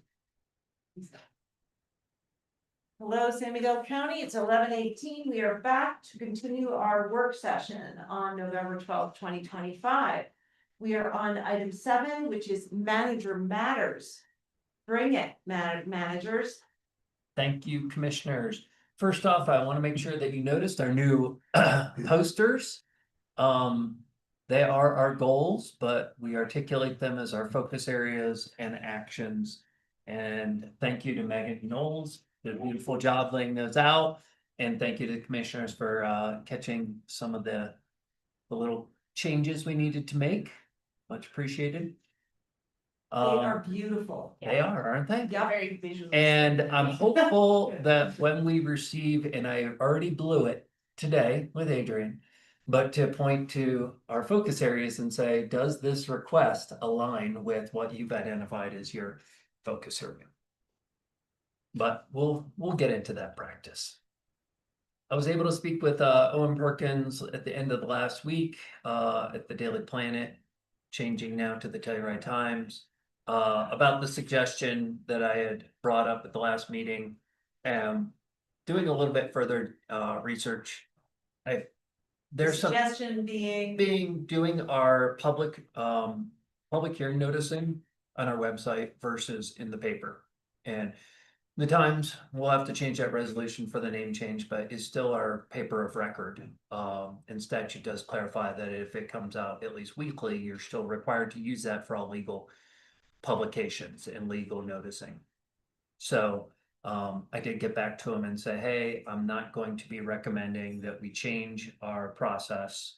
However, in speaking with planning, because of the 21-day noticing time frame and the change in frequencies of the publication, there is likely to be some more delays before applicants can have their public hearings heard at the Planning Commission and County Commissioner level. They're not, I don't think they're going to be extended delays, but I think we're talking a few days to a week for each of those. Mike, I will be totally honest with you. I do not understand the difference between public hearing notices and whatever else we need to publish in the So paper public record. meeting notices are clear from the bill that I shared with you that was passed in 2019 by the legislature. Can have the website as your legal or your public meeting noticing place, and we do that. I was simply suggesting we might want to expand that as our legal noticing for not for other legals, but for public hearings. And I think that was the question. I'm really confused. Legal noticing, public hearing Yeah. notices. Hey, Jared. clear- Yeah. If I can help clarify, commissioners, a meeting notice is required 24 hours in advance of you three having a meeting, Correct. right? And so those notices Carmen does early each year after we set calendar, and we publish agendas to meet those meeting notices, right? So again, that's 24 hours, specific things on an agenda. But then the hearing notices are another matter. Sorry, right? and the meeting notices could just go on the website. Correct. And they already are. And they have, Yeah. right? Hearing notices are a little bit more involved because they involve usually a land use issue. It has certain timeframes to have that out to the public so that interested individuals have time to consider it, to respond. And so those notices are a bit more involved and require publication in the newspaper of record. And our newspaper of record is the Telluride Times. But Mike said, It is the Norwood Post. hang on a second though, I thought Mike just said the 2019 bill says we can use the website for public hearing notices. Public meeting notices. And I was thinking of a public hearing is just a meeting. But that I think is where I got sideways. Just, okay, so the public That hearing. it's actually considered a legal notice. We're sitting as a quasi judicial body. Those are the meetings that need to be posted in. In the The newspaper, right? Right. And And- what's the time frame on that? It depends. Yeah, Depends on what the Okay. matter is. Okay, It- and they, okay. yeah, that, Typically, it's 14 to 21 days. so and that nuance is what kind of drives, and you'll notice in a lot of our hearing packets, particularly that John, Nicola, and Kay pulled together, they state in there it was published in whatever They'll actually newspaper, show right? where they advertise it in the newspaper. And just to make sure that we're showing we're jumping that technical legal hurdle, so to speak. Okay, so the conversation, sorry, Gillian, did you get your point clarified? Yeah. So the question that you posed to us is, would we consider posting our public hearing notices on the website rather than in the paper of record? Correct. But I just heard Jared say that they have to be published in the paper of record. That's what we came to realize when Oh, we started okay. doing more. So the request is off the table. Correct. Okay, That's all I was trying to say. okay, okay. Sorry. Okay, that's okay. Any questions from the commissioners, other commissioners? No, okay. Very good. Megan, our district ranger has notified us that she has successfully worked with the San Bernardo HOA for the Matterhorn cable removal. So that is moving forward before snow flies. I don't know if it happened last week or if it's happening this week, but it is happening as we speak. So that's great news. I know that's been in jeopardy of potential damage to the historic Matterhorn mill for many years. Last week on Thursday, we had our all county staff training, and I would like to say a big thanks to Commissioner Gleason for coming and joining and giving an opening address. Human Resources Department, Jared, for all their work in pulling that training together. On Friday, there was the State Demography Summit, and though I did not attend, I know that they're going to be sending out their slide deck, and I did speak to Kay and John after the meeting about some overall trends, such as lesser births, slower growth predicted in our area than previous years. The intergovernmental meeting, we know, was postponed on Monday, and so we're still seeking that date that will come back to that. However, we're going to be ready. We are ready, I should say, for our portion of that presentation of our goals and budget high-level overview. Yesterday, the county was closed for observance of Veterans Day, and tomorrow we have the Gunnison Valley Transportation Planning Region meeting from 1 to 3. I am going to go to that in person because I haven't been in person in a very long time, and Julie Constant is going to be there, so I have a meeting with her to speak about some matters related to future developments in the unincorporated county. Next week, on Monday, there's a gondola subcommittee meeting at 3 p.m. And we will be back to our regular meeting on the 19th. And then I think what we've heard today is that as of now, there is no meeting scheduled for the 26th. However, depending on Adrian's request, we may choose to schedule a special meeting briefly for the 26th. And then no meeting on the 3rd because we'll be at CCI, and then we'll be back here on the 10th in a special meeting. You have any questions for me? You not? No, but thanks for going to the Gunnison Valley. Thank you. Thank you for going in person. Yeah, and Vince Rogowski, who's been the chair of our TPR, he had previously been the chair of the State Transportation Advisory Committee, which is kind of a big deal. He retired from that last year. He's retiring from the GBTPR, and they're going to be selecting a new chair. So I want to be present and involved in that vote as well. So you don't get picked. Yeah. Just let me make a note here. Okay. And I see that Mr. Tooley has his hand up. I don't know if you. Yeah, thank you, Mr. Tooley. This is really kind of just conversations with the staff and commissioners, so we won't be taking public comment for the rest of the meeting. Okay, Jared, anything to add? The only couple items I wanted to add were that we do have a planning commission meeting tomorrow in Norwood. And that meeting is really considering one particular development, a special use permit request that is taking place out at County Road X45 south east of Norwood. So, and that meeting again is in Norwood. So they are going on a field trip out to the site and then going to be meeting in Norwood thereafter. So And what time do you think they'll be back if the I think their public wants to attend? I think their plan is to be back 10. Yeah. 10 is when the couple. Yep. Yep. Thank you. So going out early. Other than that, I know Commissioner Gleason and I have a agenda item on the Norwood School Board later this afternoon or this evening at 6 o'clock. So we'll be talking with them about the Norwood Food Pantry and kind of different options for that. Other than that, I think Mike hit all the hits. So Great. Commissioners, who would like to go first? Okay.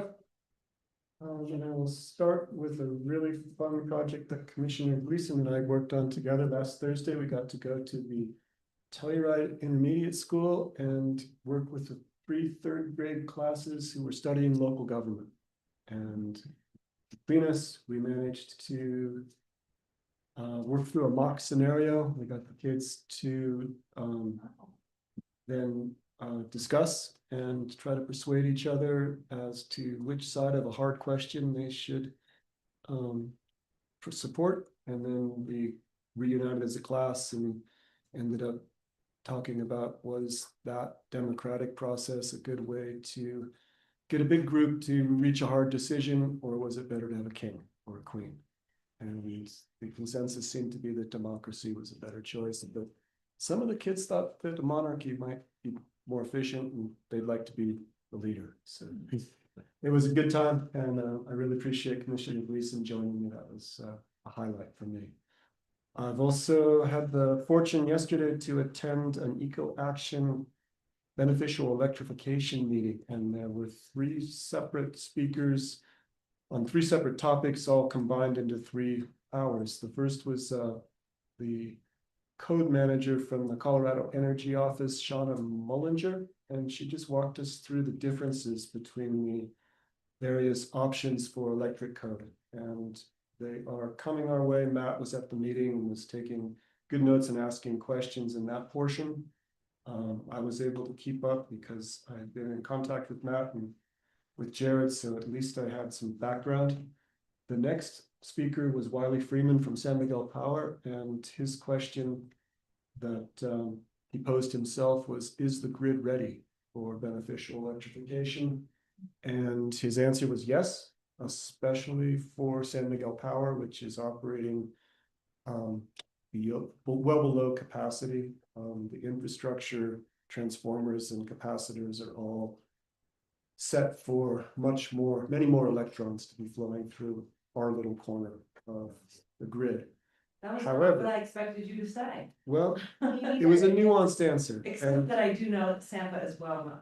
That is well run. Mr. Freeman did couch his remarks by saying, if everybody in the state purchased a new EV tomorrow, and if everybody in the state also installed an on-demand hot water heater tomorrow instead of a heat pump hot water heater, that would overload the grid. But the reality of that happening is it's not going to. It's going to continue to be a slow taper up. You're right there. Galena, go ahead. Oh, I don't want to interrupt your flow. I just have a question directly Okay. to that. So based on the state's goals for 2030 and then 2050 is Ramping up is needed. yeah, okay. And the challenges are often high level transmission lines and additional transformers at key locations, and those are expensive and take a long time to get built and delivered. So knowing that those challenges are more tri-state and other major power providers. San Miguel Power is feeling good about their infrastructure, and they do have backup transformers on wheels that they can move to emergency sites. It was really refreshing to know how well prepared our local part of the grid is. However, it doesn't mean that we want to put all of our eggs in the electric basket. And Mr. Freeman was also very clear that just like it's wise to have 5-gallon jugs of water stored in case the water supply is cut off for a day or two, that it's wise to have backup generation or backup sources for energy, and that to build an all electric house requiring solely grid power is not as wise as building something that has battery backup or some form of storage. So we talked a bit about that as well. The final speaker was a gentleman named Sean Lamons, who is with consulting firm that does a lot of heat pump installation. And the question he was answering was, do heat pumps work in cold climates? And without going into the technicalities, the answer is yes. And there were a number of contractors, local contractors and installers on the line, and they had a whole bunch of deeply technical questions, and he was able to answer them. And I was able to sit back and let those folks have the conversation they needed, with knowing that I didn't need to understand all those details. The final meeting that I attended is yesterday at the Sneffels Energy Board, and based on some budget cuts, the board will be moving from a quarterly meeting cadence to a biannual retreat style meetings cadence. The board was amenable to that new concept, and we think it's worth trying, and may work out really well. So it was great to see the Sneffels Energy Board staff and leadership be nimble and respond to current realities.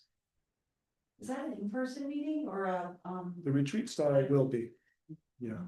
And there was discussion actually of whether it was possible to include the commissioners on the invite list and just simply notice those meetings. And we discussed the benefits and possible downsides of that, and I think landed on, let's invite everybody and see what happens.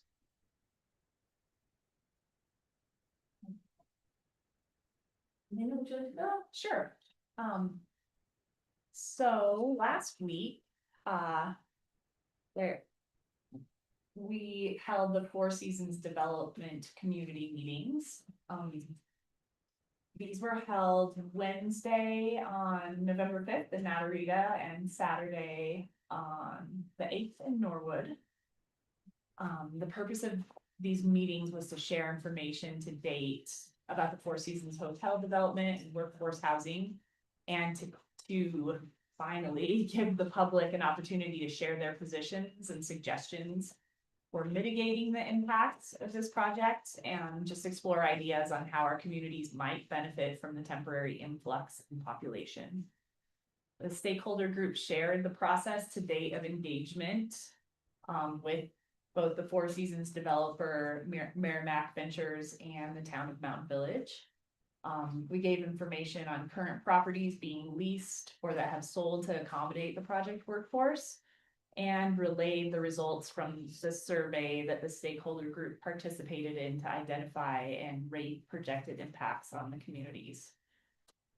I addressed the use tax fee of $1.8 million that San Miguel County recently received from the project, and communicated that the BOCC will be discussing the allocation of those funds at our meeting next week. I also did state that I will be advocating for portion or potentially majority of these funds to be allocated towards mitigating the impacts of the Four Seasons project on the county and West End region, and we will have that discussion this week. But I think the public really, well, they had a lot of questions about that funding, and I think I got feedback that people were appreciative that we are going to discuss that soon.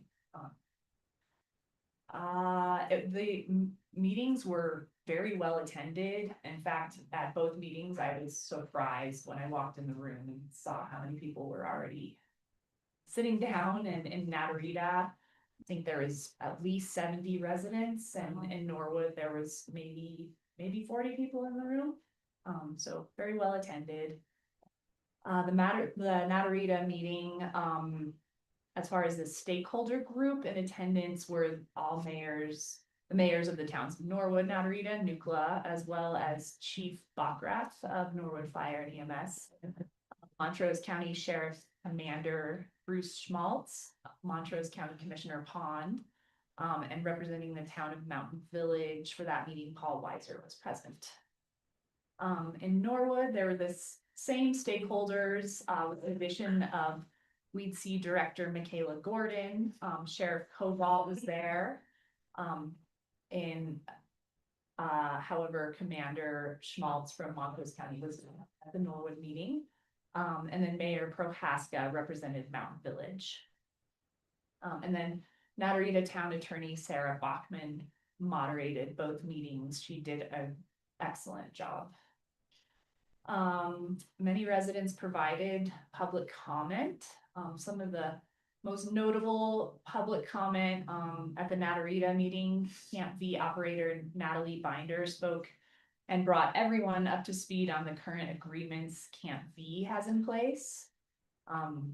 They have signed a lease for the duration of the Four Seasons project to rent 13 of their 23 cabins, and occupancy will start in December. She made clear that no negotiations have taken place regarding siting a man camp at Camp V.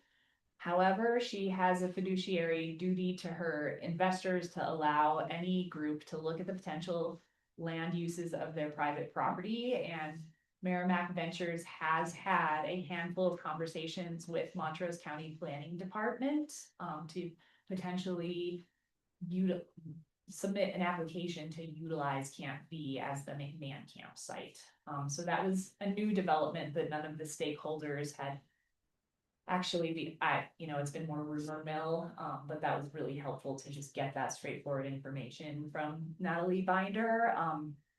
Commissioner Pond also clarified that he has had a couple of in-person meetings with Dale Reed of Merrimack Ventures exploring what a permit application would look like to utilize Camp V for a man camp.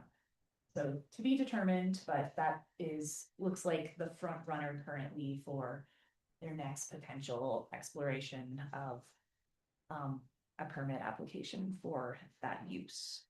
Other key comments at both meetings revolved around concerns over strain on EMS services, traffic just throughout the corridor, increase in crime and substance use, loss of lodging taxes.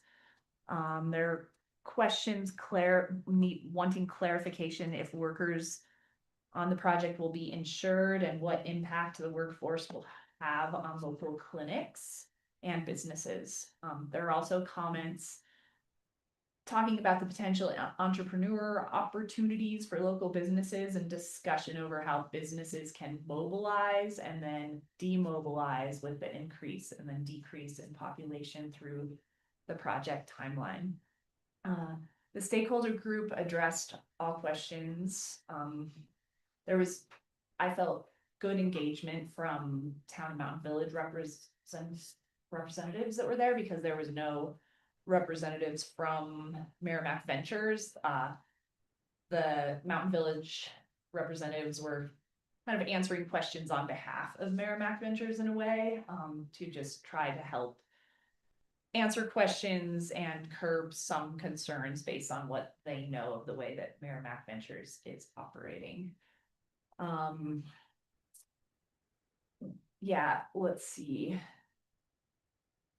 And then it was just emphasized that the stakeholders will continue to communicate and engage with the public as we learn how this project is evolving and any permit applications that are on the table. And we will still be meeting weekly to discuss our strategies and put out press releases or hold community meetings, whatever it looks like. So we're just gonna stay engaged. I would say a silver lining of this process, and I had a lot of kind of moments of reflection to date, you know, that we learned about this plan and what the workforce housing plan that was going to be rolled out in the end of June. It's been a handful of months. And, you know, I think that a lot of the conversations that have been had around the West End Vision project, like this has been a real like, litmus test or like real world application of a lot of what has been expressed through that project. Just seeing kind of vulnerabilities and lack of zoning and land use code, and there's been a lot that has come to light with what the community would like to see and how this type of an influx in population and development is not necessarily what the community wants to see, but how these communities aren't necessarily set up to say no, or systems and agencies don't necessarily have the resources to be able to respond. So that, you know, there's been a lot that has come to light, and I've had just a lot of appreciation for the collective effort of community leaders and stakeholders that have worked together to support our region in responding to this major development.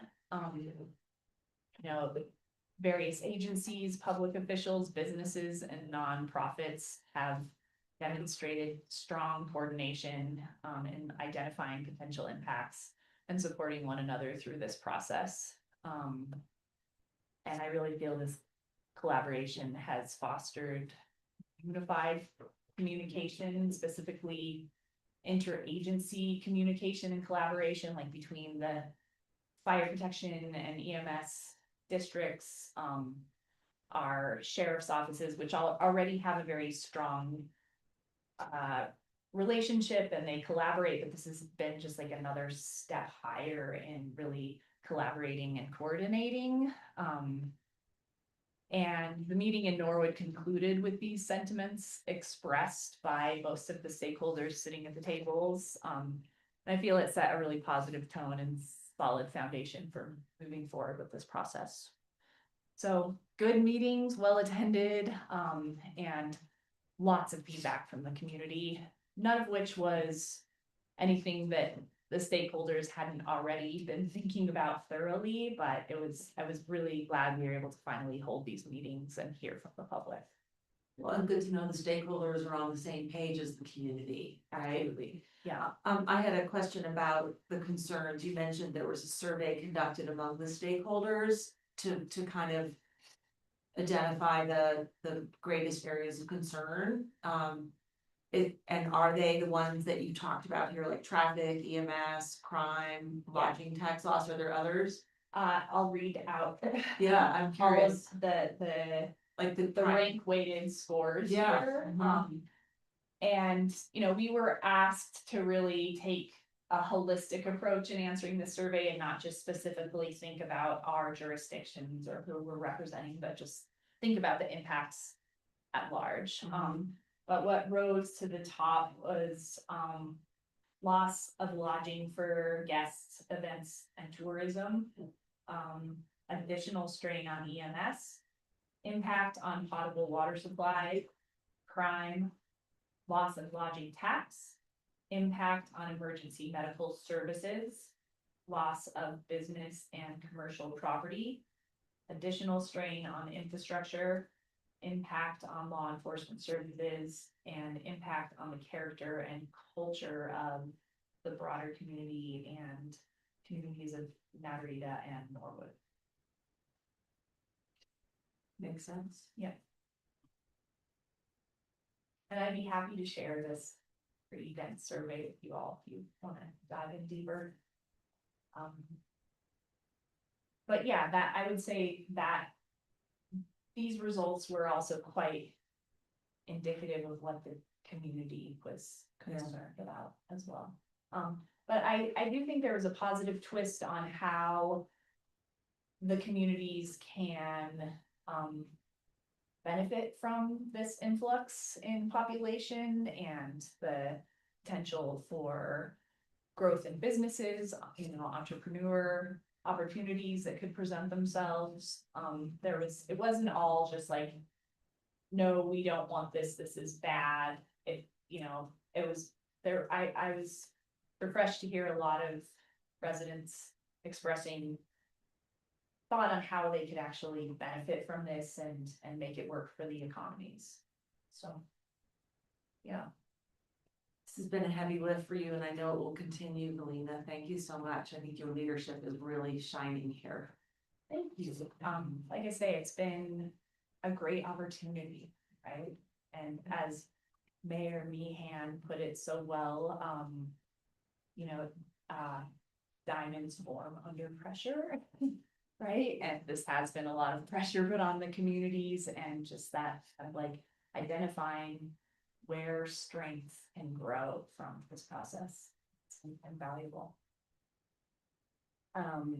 Commissioner Waring already covered the favorite portion of the week, just going into the third grade classrooms. That was so excellent, and it's just good to see that the future is bright and there's so many little thinkers out there. And oh my gosh, there's this little girl who was just really thinking hard about all of it, just so deeply. She was really an empath and she was really torn on the issue, and ultimately her concern was just not wanting to hurt Mother Nature. And it was just like, oh, made me cry. It's incredible. On last Friday, Natural Resource Director Star Jameson and I took a tour of Wrights Mesa. I've been bringing a lot of projects and thoughts and ideas to Star, and it was great to just get our boots on the ground out there. And I took her on a tour. First we went to the community garden and then to the county fairgrounds, looking at potential sites for a community composting site program, and where those rocket composters that Star is applying for grant funding could potentially get sited on Wrights Mesa. And then we checked out the waste transfer station to look at the fencing project to remove and replace existing fence with wildlife friendly fencing. He had never been there, and so it was great to just for her to take in what that property looks like. We also took stock of the need for a cleanup project to address trash that has blown around the property and surrounding neighborhood, and we discussed some potential options. That Norwood outgoing senior class has to accrue a certain number of communities contribution hours, so I might be approaching Todd Bissell and asking if they might pitch that to the seniors, and maybe we could co-organize some sort of a cleanup project with county staff, or I don't know, I'm exploring it because it's much needed. It's our own county owned property and it needs a cleanup, so we really identified that on our little field trip. And then I also brought to Star's attention a site near the transfer station where public have historically illegally dumped appliances and other household trash. And we discussed potential funding sources to instate a cleanup of that area. Is that private land? Part of it's private land, part of it's public land, BLM land, and it's adjacent to a county road. So people drive to the edge of the canyon basically and dump off the edge of the canyon. So it's, like I say, historic. People have been moving it for a very long time. And continue. Yeah. And then in the afternoon, we joined Craig Grother to tour the Suffer Project area landscape. And as a reminder, Suffer is an abbreviation for the South Uncompahgre Hazardous Fuels and Ecological Resiliency Project, which we have commented on. And Ruthie Boyd from Sheep Mountain Alliance organized a group to go out in the field and just look at this landmass. So Star and I joined on the San Miguel County portion of that tour.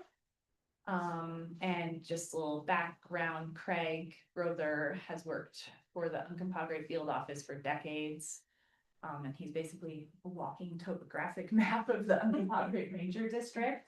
So it was really a great opportunity to get out there with him, and he just, we just drove around and checked out the sites that are proposed for fuel mitigation. And I mean, it's one thing to look at a map, and I'm also quite familiar with that area, but just to get his insights, historic insights, and when forest fires have run through that area and what the landscape looks like currently, it was very valuable. And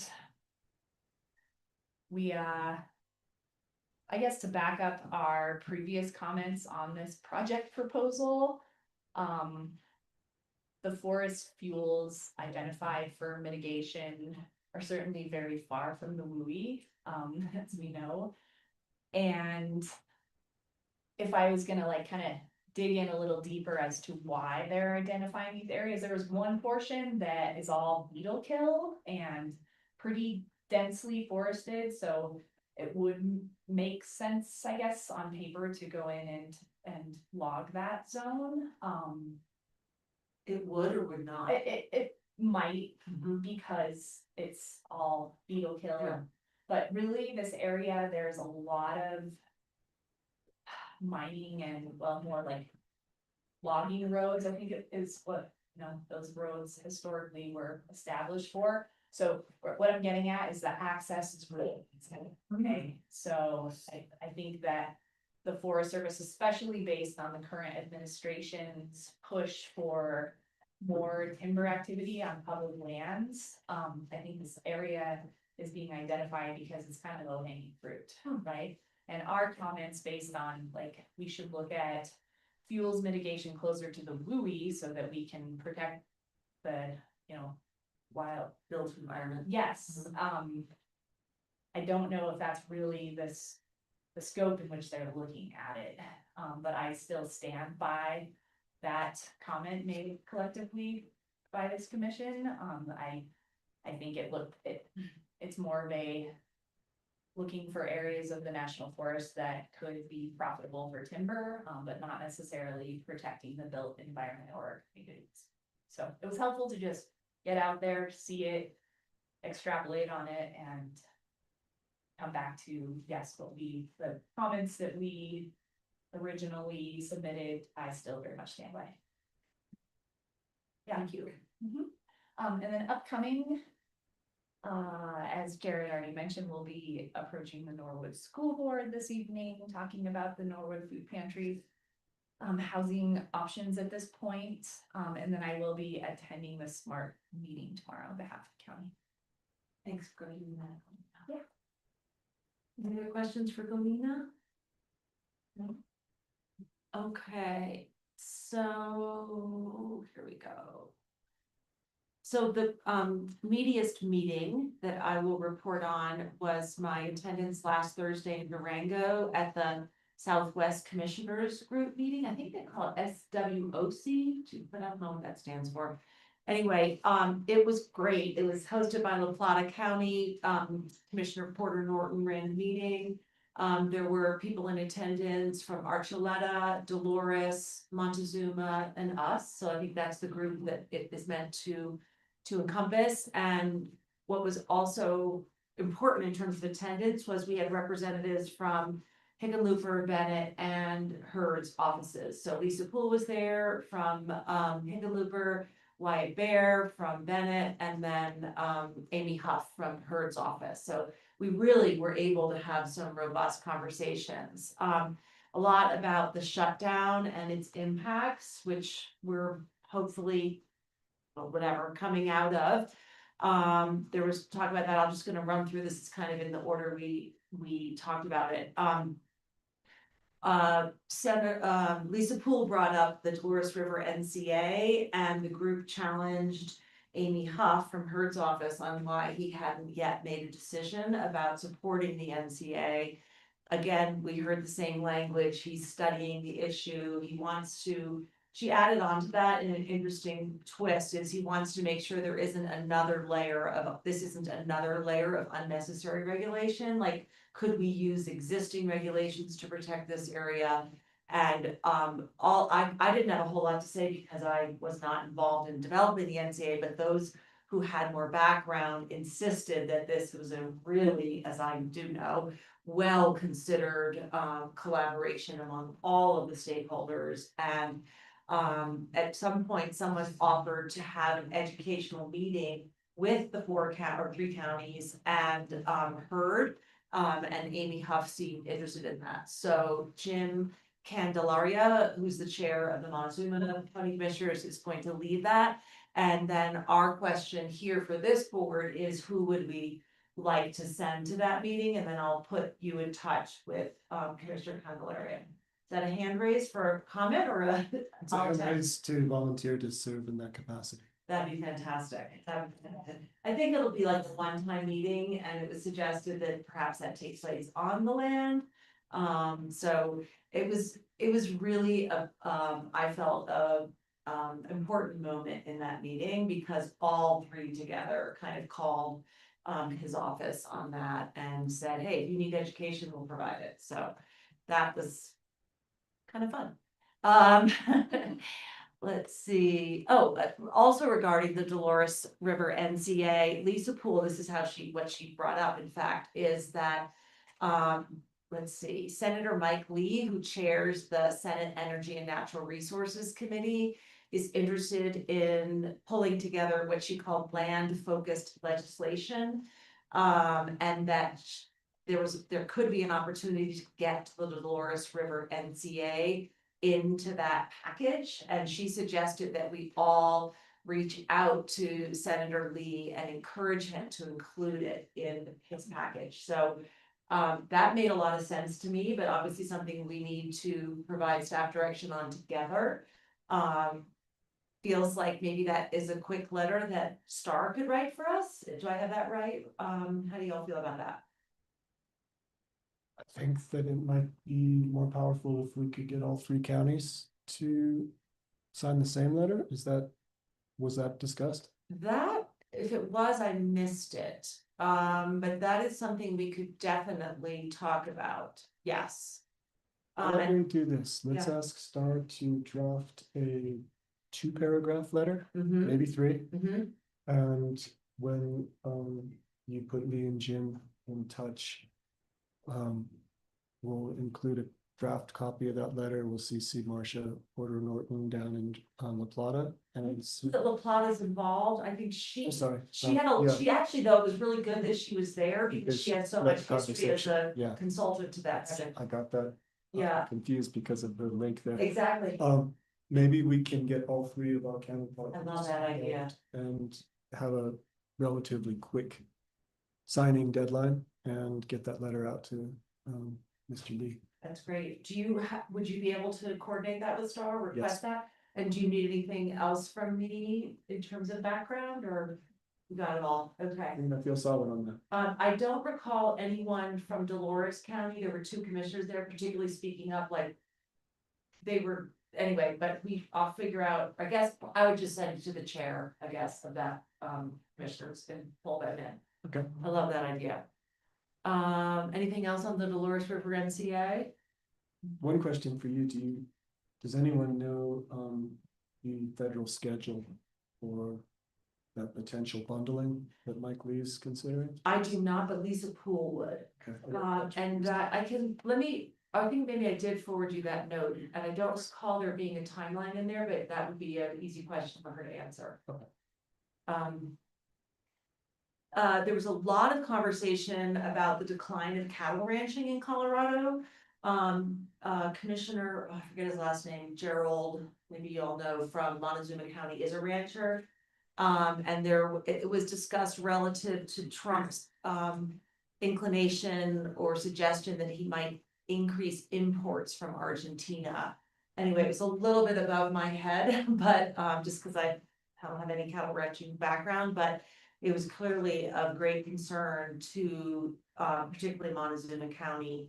And also, yeah, anyway, maybe Archuleta as well, about how the cattle industry is declining in Colorado, which I did not know, and I'm not entirely sure why, but anyway, it's on their radar.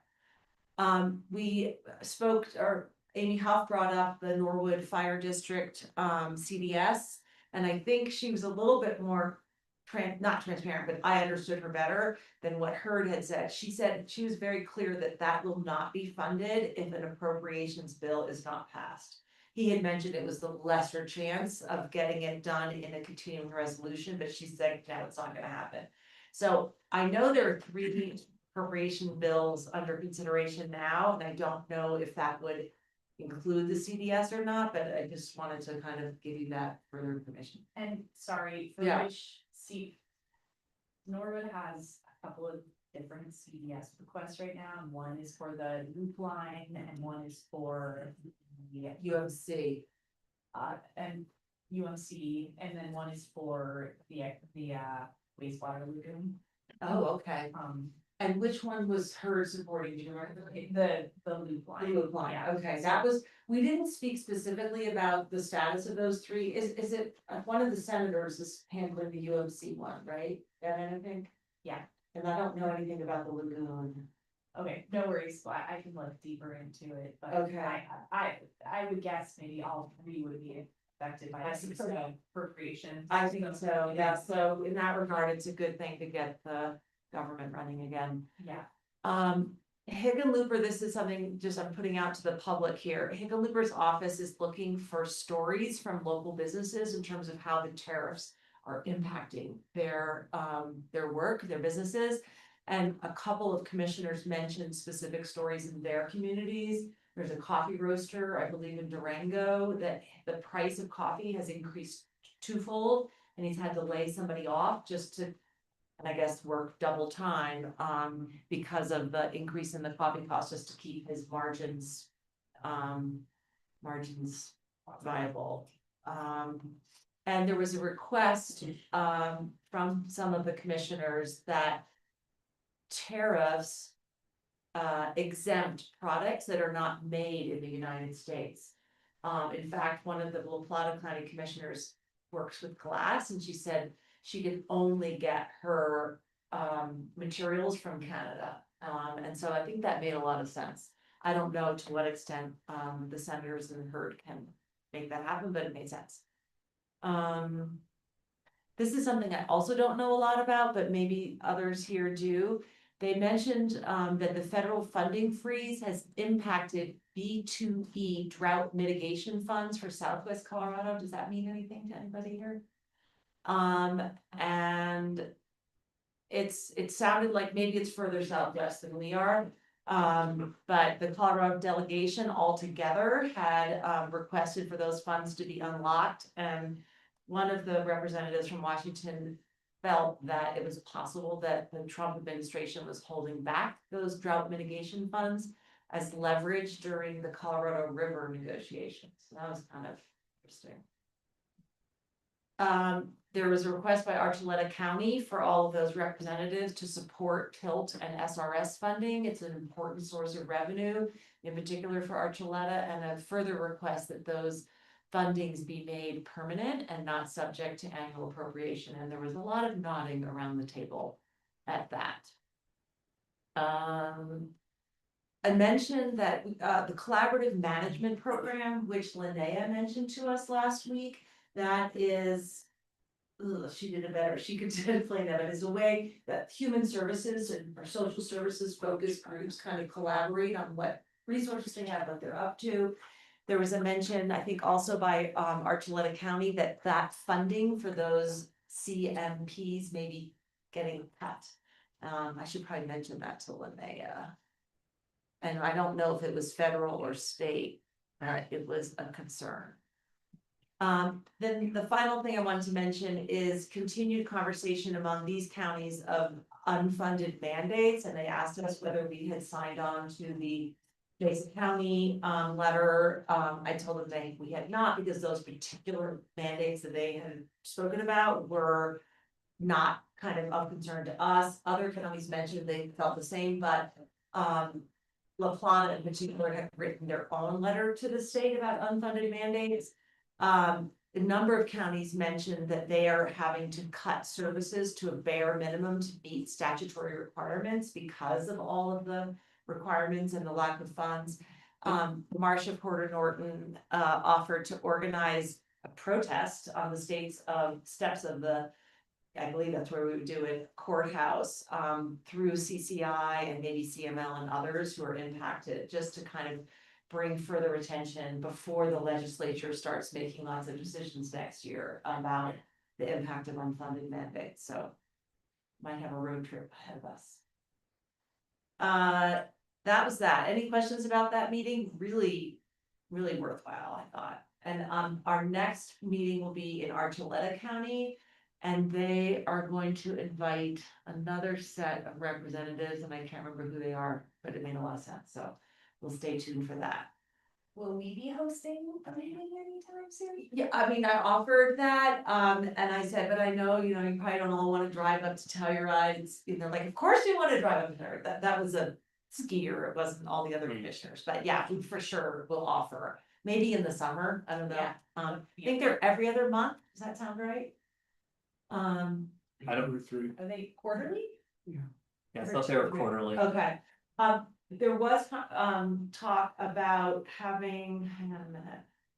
Oh, I knew who we were gonna invite, reps from the state, our state representative, so either Sukla, Simpson, and there's another, somebody who overlaps in the area, not our representatives, anyway, inviting them and having the meeting before the legislature opens on January 14th. Yeah. That's what the next, our hope, that's the hope for the next meeting. Just a couple other lighter topics. I went to the library long table dinner on Sunday night, which was amazing. They put long tables through the library, and library staff, provides, or like they have a caterer, but provides dinner for the community. They mix it up so that you have to sit at tables with people you didn't come with, and it was so great, you guys, just sitting there talking to people I don't know and people I do know, and the vibe was really good. Nobody wanted to leave. It was like, okay, time to go. It's really good. So thank you to the indefatigable Wilkinson Public Library. This Thursday to Sunday is Semana de Bienestar, which means the week of well-being. And it is targeted at our local workforce. It's sponsored by, I should know this for sure, it's gotta be Tri-County, the library, AHA. There are all sorts of events in terms of exercise, arts, cooking, wellness events. I've attended in the past, I won't be here this week, I'll tell you in a minute, but anyway, if anyone's interested in that schedule of events, it's on the library resources, and also there seems to be a Facebook page.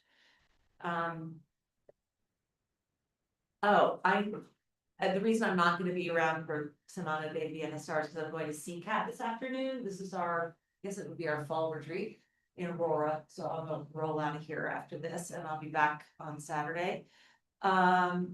One other thing I picked up in some newsletter I was reading, and Mike, you may know about this, that El Pomar next week is going to distribute a $1.5 million additional to Colorado food assistance organizations. And I looked at the list, and the Fresh Foundation got 15,000. So that made me really happy.